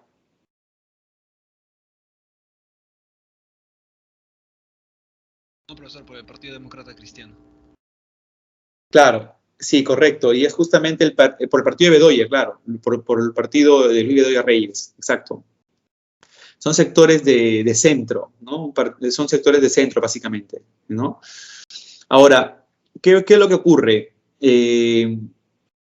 Esta reforma agraria verdaderamente no tocó las tierras productivas y las tierras que verdaderamente se necesitaba para el pueblo, ¿no? Se les entregó a los campesinos tierras en zonas muy alejadas y finalmente tierras improductivas. Esto no terminó verdaderamente beneficiando a ningún sector del campesinado, ¿ya? A nivel económico, destaca la creación del Banco de la Nación, que esto reemplazó a lo que se llamaba la Caja de Depósitos y Consignaciones. Ahora es el Banco de la Nación el que se va a encargar de hacer pagos a trabajadores del Estado, préstamos a sectores del pueblo, etc. Está el inicio de la carretera marginal de la selva, que integraría por primera vez la zona de la selva al Perú, ya que la selva era una zona muy alejada, que para llegar prácticamente antes era un mes de viaje, y ahora mediante la carretera marginal empezó a reinsertarse el Perú. Aquí el Belaúnde lanza la frase la conquista del Perú por los propios peruanos. Pero lamentablemente no se terminó de construir en el primer gobierno y generó mucha corrupción en función a los excesivos gastos para hacer la carretera. Muchos verdaderamente entendieron que hubo corrupción aquí y si se tenían que utilizar 10 tractores, solamente se alquilaban 3 y la otra plata para los 10 supuestamente, ¿no? O sea, se iba a los bolsillos de Tito Urimundi, ¿no? Luego está la firma del Acta de Talara, que es el documento que generaría mayor controversia y pondría prácticamente el final a este gobierno de Belaúnde Terry. La crisis del belaundismo, en realidad, se había venido ya viendo desde el año 67, a raíz de la crisis económica que tenía el Perú por las diferentes sequías que habría y protestas sociales. Entonces, la reforma agraria que no funcionó también. Y en el 68 ya lo que fue decisivo es la firma del Acta de Talara, que es el documento que se suscribió entre la empresa petrolera fiscal peruana, o sea, prácticamente el Estado peruano ya, y la International Petroleum Company. Este documento, el Acta Talara, nos daría a nosotros, nos reconocería todos los impuestos que la IPC no nos ha pagado en décadas. Pero cuando Belaúnde dio a conocer el documento, pues mostró 10 páginas, ¿no? 10 páginas de todo el documento que se suscribió con la IPC. Eso fue un 12 de agosto del año 68. A los 2 días, el 14 de agosto, se hace conocido en la televisión, ya había televisión en esa época, de que estaban denunciando al gobierno de Belaúnde porque no se había firmado el acta en 10, sino en 11 páginas. La pregunta era, ¿y dónde está la 11ª página? La página 11. ¿Quién estaba denunciando al gobierno? Nada más y nada menos que el presidente de la empresa petrolera fiscal. O sea, el mismo que había suscrito el documento en 11 páginas, el señor Carlos Dores de Mola. Y decía que el gobierno había, cuando el acta llegó a Jalima, ya habían eliminado una página. Y ahí estaba el tema de la página 11. El gobierno, por más que intentó explicar de que eso era una falsedad, una mentira, que aquí y allá, cayó en descrédito. Prácticamente todo el mes de agosto no supo qué decir, el mes de septiembre tampoco, y el 3 de octubre es donde se da el golpe militar de Velasco Alvarado con el pretexto del escándalo de esta página 11 que había generado descrédito. Muchos pensaron que la página 11 era la página en donde estaban los precios que la IPC tendría que pagarle al Perú y que se le había condonado una serie de deudas. ¿Ya? Entonces se había hecho todo un cambio. El gobierno en verdad no supo cómo explicar verdaderamente ese asunto. Pero ahora les cuento algo. Hildebrand, hace unos años atrás, unos 12 años más o menos, hizo todo un reestudio del escándalo de la página 11 y habló con uno de los encargados de la época de Belaúnde, uno de los asesores, ya un anciano prácticamente ahora, más de 80 años, ¿no? Quien lo llevó a su estudio para que le enseñe qué cosa era la página 11, qué cosa era la página 11, porque él tenía el documento original. Cuando fueron a la entrevista y tomaron la foto, ahí estaba la página 11. ¿Y saben qué cosa tenía la página 11? En el encabezado decía Piura, 12 de agosto de 1968, y estaban las firmas del presidente de la empresa petrolera fiscal y el de la IPC. Entonces, ¿qué es lo que explicó ¿no? asesor? Dice, ¿no? Lo que pasa es de que cuando tuvimos que hacer el acta Talara, las firmas y la fecha no alcanzaban en el pie de página de la página 10. Es por eso que tuvimos que firmarlas en el encabezado de la página 11. Cuando el acta la trajimos a Lima para fedatearla ante el notario ya del Estado y esto, dijeron, no, pues un documento legal no puede ir de esa manera. Nunca las firmas se ponen en el encabezado. Tenemos que reajustar todo el texto, vamos a achicar letra, vamos a poner menos espacio entre línea y línea de los textos, y finalmente vamos a subir, a poder colocar en la parte final, ¿no? En el pie de página, mejor dicho, de la página 10, vamos a poder colocar ahí las firmas ya y la fecha. Bueno, eso fue lo que explicó, ¿no? El asesor, ¿no? Que por esa razón en la página 11 se eliminó. Ahora, yo les digo a ustedes, ¿no? Si eso hubiera sido verdad, ¿por qué no se dijo en esa época? Esa es la gran pregunta, ¿no? ¿Por qué no se dijo en esa época que eso había sido así? Yo entre lo personal creo que han intentado limpiar el nombre de Belaúnde con eso, ¿no? Porque Belaúnde se fue a la tumba hasta el final, le decían vendepatria y esto, ¿no? Dice, pero ¿y si no tenía nada de malo? Porque claro, exacto, pues claro, eso mismo, Leslie, eso mismo es lo que yo pienso, ¿no? Muy buena tu interpretación también. Ahora, bueno, llegó Juan Velasco Alvarado y se inició el gobierno revolucionario de las Fuerzas Armadas. La propuesta ideológica estaba influenciada, miren ustedes, por la CEPAL y el CAEM, dos instituciones que en ese momento intentarían hacer toda una renovación dentro del enfoque de reformas que se pueden llegar a aplicar en un país, ¿no? En el caso del CAEM, había llegado pues, a ser creado en la época de Odría para que los militares tengan una formación mucho más idónea, Centro de Altos Estudios Militares. Ahora, las reformas, miren ustedes, para superar el subdesarrollo y la injusticia social justamente eran propuestas esto por la misma CEPAL, ¿no? Que era la Comisión de los Pueblos en Latinoamérica, que intentaban pues llevar adelante todo un impulso de reformas a favor de los países de la región. Está la doctrina de seguridad nacional, la integración social y desarrollo económico. Bueno, Juan Velasco Alvarado y los militares que llegan al poder prácticamente tienen un nuevo enfoque. Son los militares de nuevo cuño, vamos a decirlo así, están renovados en su pensamiento. Su objetivo, miren ustedes, general, modernizar el Estado mediante reformas nacionalistas y antioligárquicas por la vía autoritaria. Ahora, ¿cuáles fueron las primeras medidas que... Antes de esto, perdón, la política de estatizaciones es lo que empezará a llevarse a cabo dentro del plan que aplique Velasco, que es el plan Inca, que en este caso viene a ser el control de recursos para miren ustedes, la autonomía económica, el capitalismo de Estado, impulsar así también la industrialización mediante el modelo de industrialización por sustitución de importaciones, o sea, el modelo ISI, ¿no? Que es el proteccionismo propiamente. Velasco, dentro de esta política de estatizaciones, aplicó una medida, la primera de todas, que fue llevada a cabo 6 días después que se ejecutara el golpe, ¿no? Fue la anulación del Acta de Talara y la expropiación de la International Petroleum Company. Aquí ya ponía de manifiesto lo que él había explicado en el plan Inca, ¿ya? Empezó en este caso a convertir a las empresas extranjeras en empresas peruanas. La IPC empezó a llamarse Petroperú. Acá está, es la primera empresa que se va a llamar con el nombre Perú.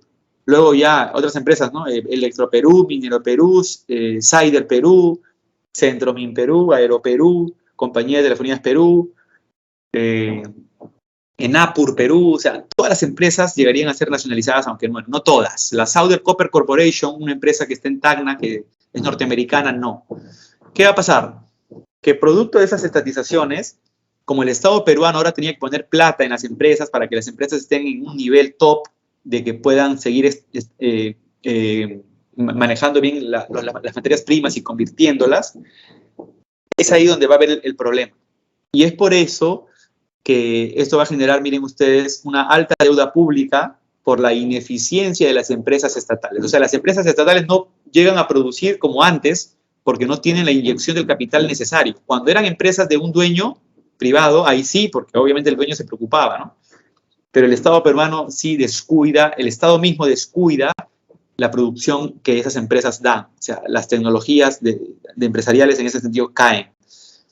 La dependencia de Estados Unidos, miren ustedes, al ser el mayor importador de minerales, es por eso que la Southern Copper Corporation no pudimos nacionalizarla ya. O sea, prácticamente no le convendría al Estado peruano, porque si las empresas que el Estado mismo llevaba, impulsaba, ¿no? Proponía, no funcionaban acorde, entonces lo mejor era dejar, aunque sea una empresa, en manos privadas, y de esa manera que se dé la extracción de minerales en la escala que se necesita.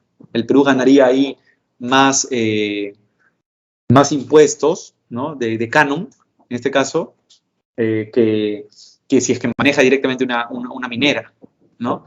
Así es que estas primeras reformas verdaderamente van a tener una consecuencia trágica.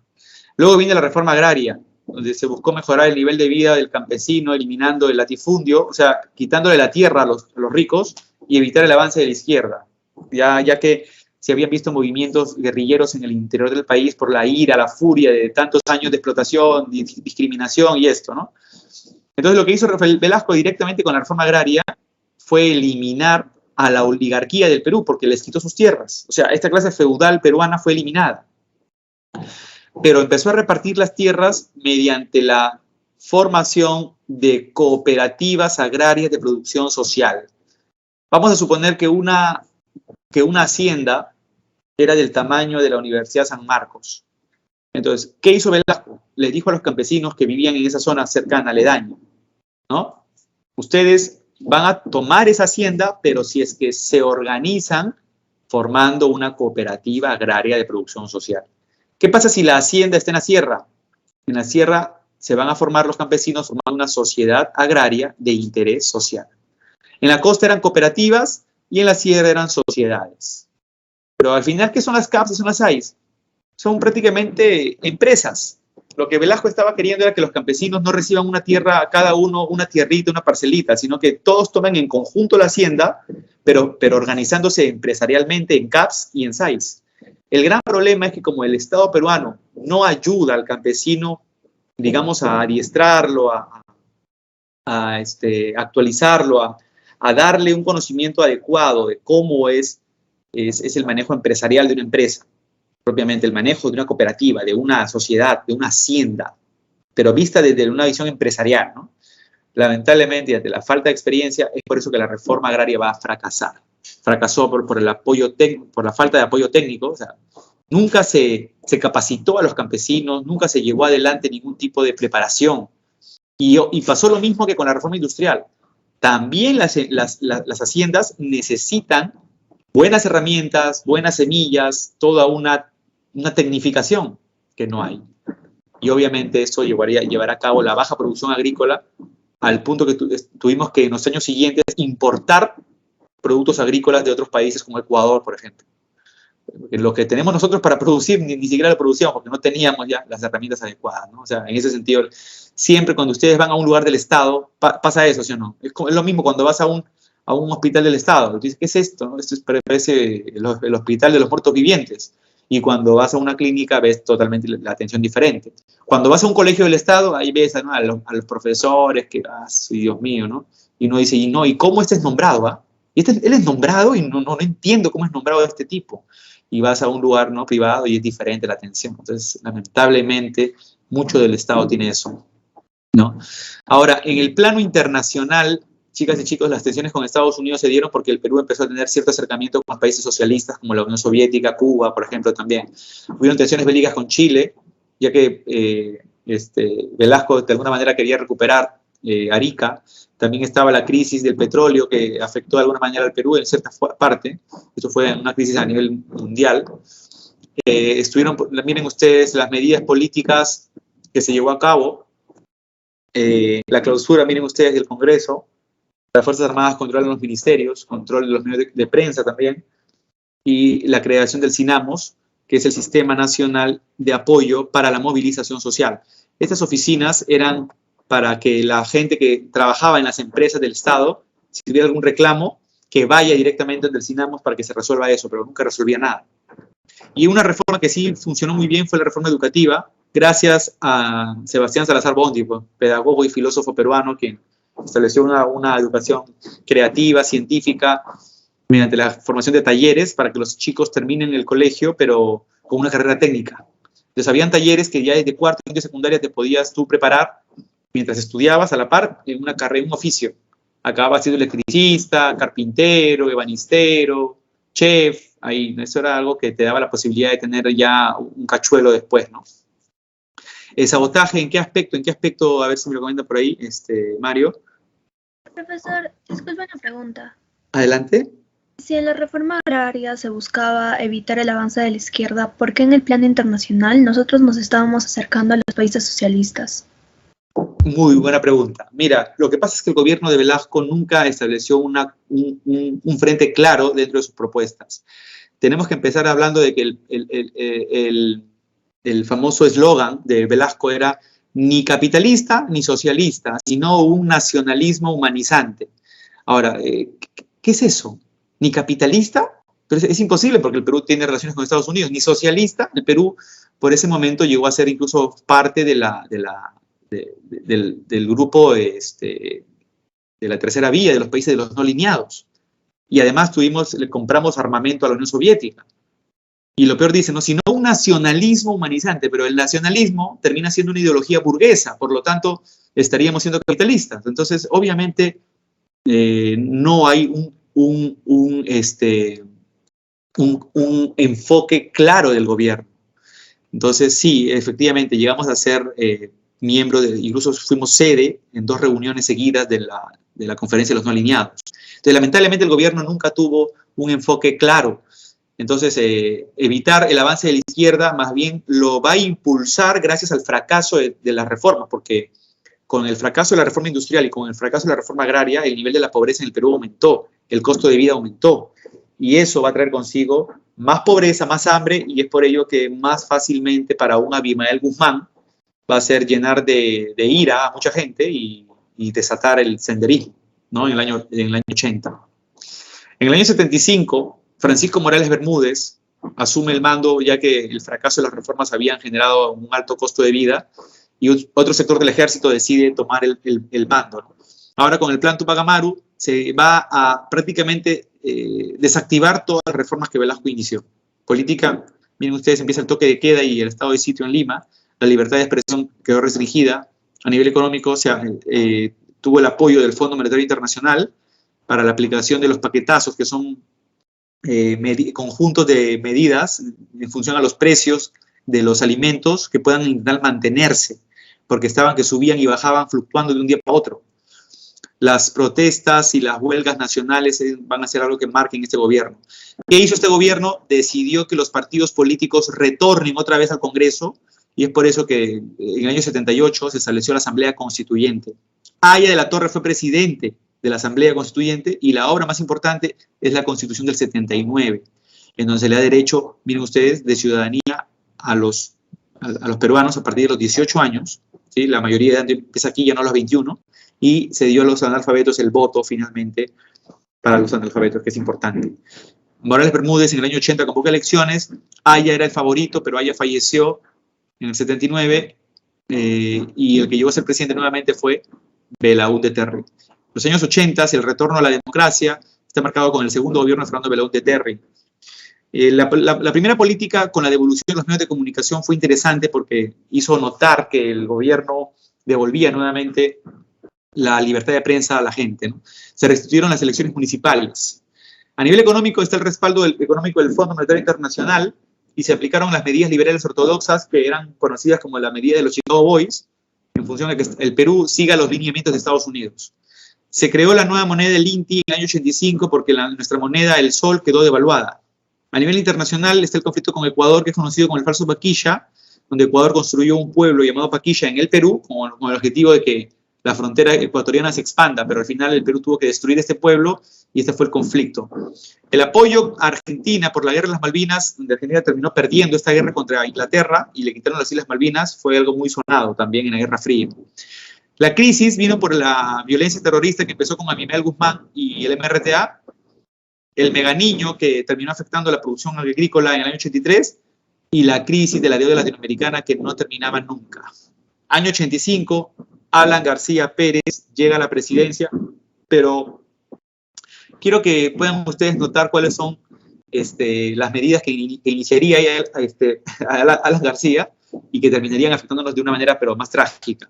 Para empezar, este tema de la heterodoxia, el control de precios, subsidios, dólar MUV, miren ustedes, duplicar los salarios, congelar el precio de los alimentos, prácticamente un desorden total en economía, que incluso terminó cuando le dijo a las instancias como el Banco Mundial y el Fondo Monetario que no pagaría la deuda externa como antes, solamente con el 10% de las exportaciones. Esto hizo que nos catalogaran como país inelegible de crédito. ¿Quién? El Fondo Monetario, el Banco Mundial, que prácticamente nos dejaron fuera del escenario político, del escenario económico, nos aislaron.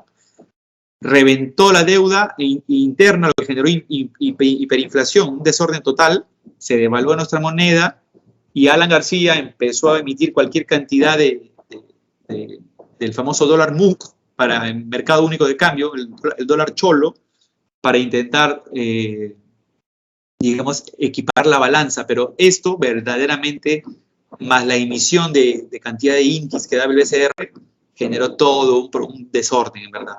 El proyecto que intentaría salvar todo este desorden en el año 87 fue la estatización de la banca, o sea, que el Estado maneje la banca privada.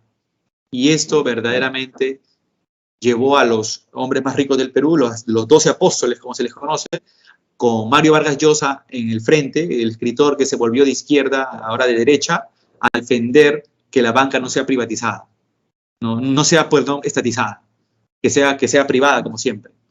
Y menos mal, la banca nunca se llegó a estatizar, pero ya el gobierno prácticamente había llegado a su punto de quiebre, ¿no? Se partió en dos.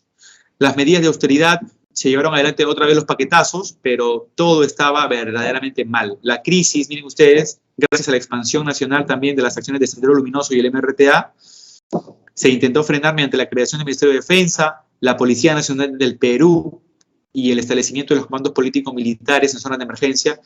pero la corrupción era generalizada y todo era prácticamente un pandemonio, ¿no? Chicas, chicos, en el año 90, Mario Vargas Llosa era el favorito para las elecciones, pero el quien terminó ganando la presidencia fue Alberto Fujimori, ¿no? Y Fujimori lanzó con el partido Cambio 90 este eslogan de honradez, tecnología y trabajo, que verdaderamente sin un programa político ni nada que ofrecer, terminó ganando debido a que Fujimori utilizó como táctica, uno, ponerse su poncho, su chullo, y pues irse a los conos de Lima, ¿no? En cambio, Mario Vargas Llosa, que era apoyado por los 12 apóstoles, con el Frente Democrático Moralizador, el FREDEMO, Mario Vargas Llosa empezó a ser visto como si fuera un extranjero, aunque Mario es arequipeño, solo que como es blancón y es canoso, ya, y por su manera tan obviamente culta de hablar, Fujimori en el debate presidencial intentaría sacar justamente provecho de eso, ¿no? En verdad que Fujimori terminó también siendo respaldado por el APRA en la segunda vuelta, y además la campaña presidencial de Fujimori no era tan millonaria como la de Mario Vargas Llosa, pero los evangélicos que recorrían casa por casa tocando puertas fueron los encargados de llevar, ¿no? el afiche de Fujimori, y lo hicieron muy conocido. Luego, cuando Fujimori llegó a la presidencia, al presidente de los evangélicos no le dio el cargo que le prometió y prácticamente le dio la espalda, ¿no? Pero ya es presidente.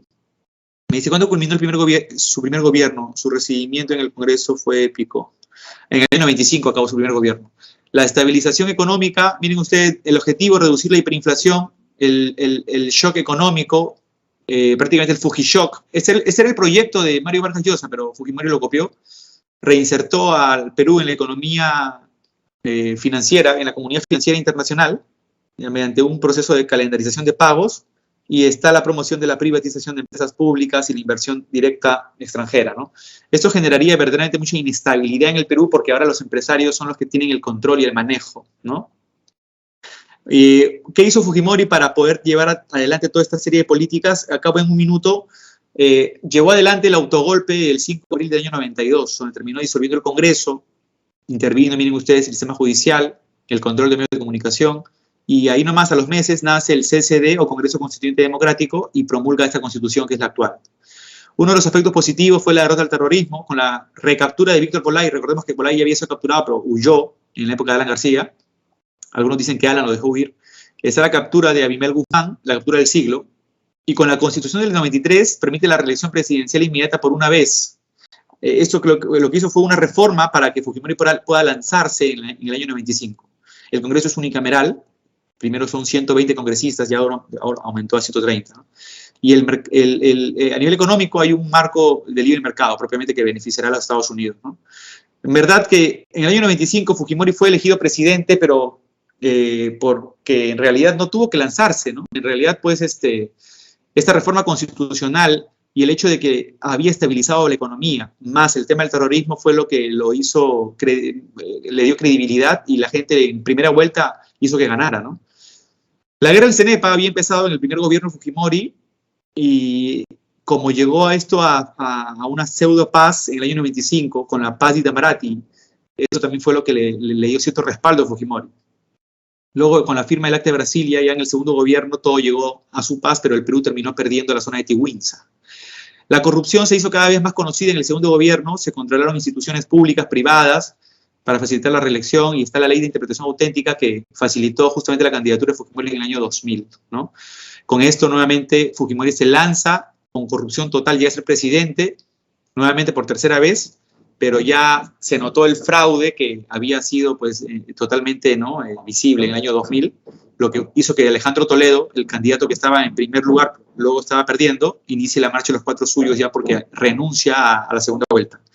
Está la emisión del primer Vladivideo, donde ya se ve al asesor de Fujimori, Montesinos, llevando adelante una serie de actos de corrupción enormes, nunca antes visto, lo que haría que el historiador Alfonso Quirós coloque justamente al gobierno de Fujimori como el gobierno más corrupto de la historia del Perú, ¿no?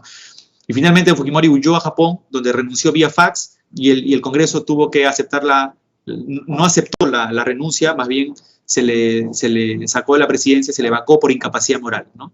Chicas y chicos, tómenle un screenshot a esto último, de verdad, porque se me va a ir el tiempo con esta explicación, pero fue Valentín Paniagua el que asumiría el cargo de presidente del Congreso y luego sería presidente del Perú. Vean aquí las características del gobierno de Paniagua, pero lo más importante es que sería un año de transición y Profesor, adelante. Disculpe, buenos días. Ya terminó la hora. Sí, justamente le estoy diciendo a los chicos que tomen un screenshot nada más para que ya ellos lo puedan entender en casa. Gracias. Y acá está el gobierno de Toledo que empieza en el año 2001 y se va hasta el 2006. ¿Sí? Chicas y chicos, les dejo también esta línea de tiempo. Tómenle un screenshot por aquí y para que no se me vaya ya y tengan su break. Muchísimas gracias y de verdad que pueden aquí ustedes esto último analizarlo y con algunas noticias que a veces también circulan, pueden ustedes por ahí informarse un poco de esto último de Toledo. Adelante. Profesor, una pregunta. ¿Con qué gobierno nos vienen más preguntas en el examen? ¿O cuál es el más importante? Mira, a ver, en realidad no existe un gobierno exacto, pero con los que el que siempre llega es el que es más tomado, al menos es el oncenio de Leguía. El oncenio de Leguía, ese es el gobierno que ustedes tienen que manejar en mayor proporción, ¿sí? El oncenio de Leguía. Otro gobierno importante es el gobierno de los gobiernos de la Primavera Democrática y el primer gobierno de Belaúnde, ¿sí? Y también el gobierno de Velasco Alvarado, de las Fuerzas Armadas, el de Velasco Alvarado.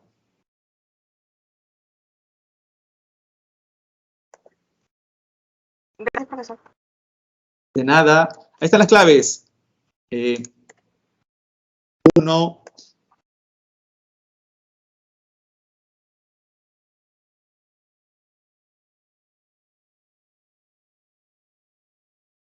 Listo. Chicas, chicos, muchísimas gracias y mil disculpas, de la verdad que se me pasó el tiempo, pero fue nuestra última clase y un abrazo grande para todos ustedes, de verdad, mucha suerte y a seguir con mucho empeño. Conmigo pues será hasta otra oportunidad. Gracias, chicos. Hasta la próxima. Un abrazo para todos, para todas. Gracias, nos vemos. Mucho, profesor. Gracias, muy amables. Gracias. Igual para ustedes. Un abrazo.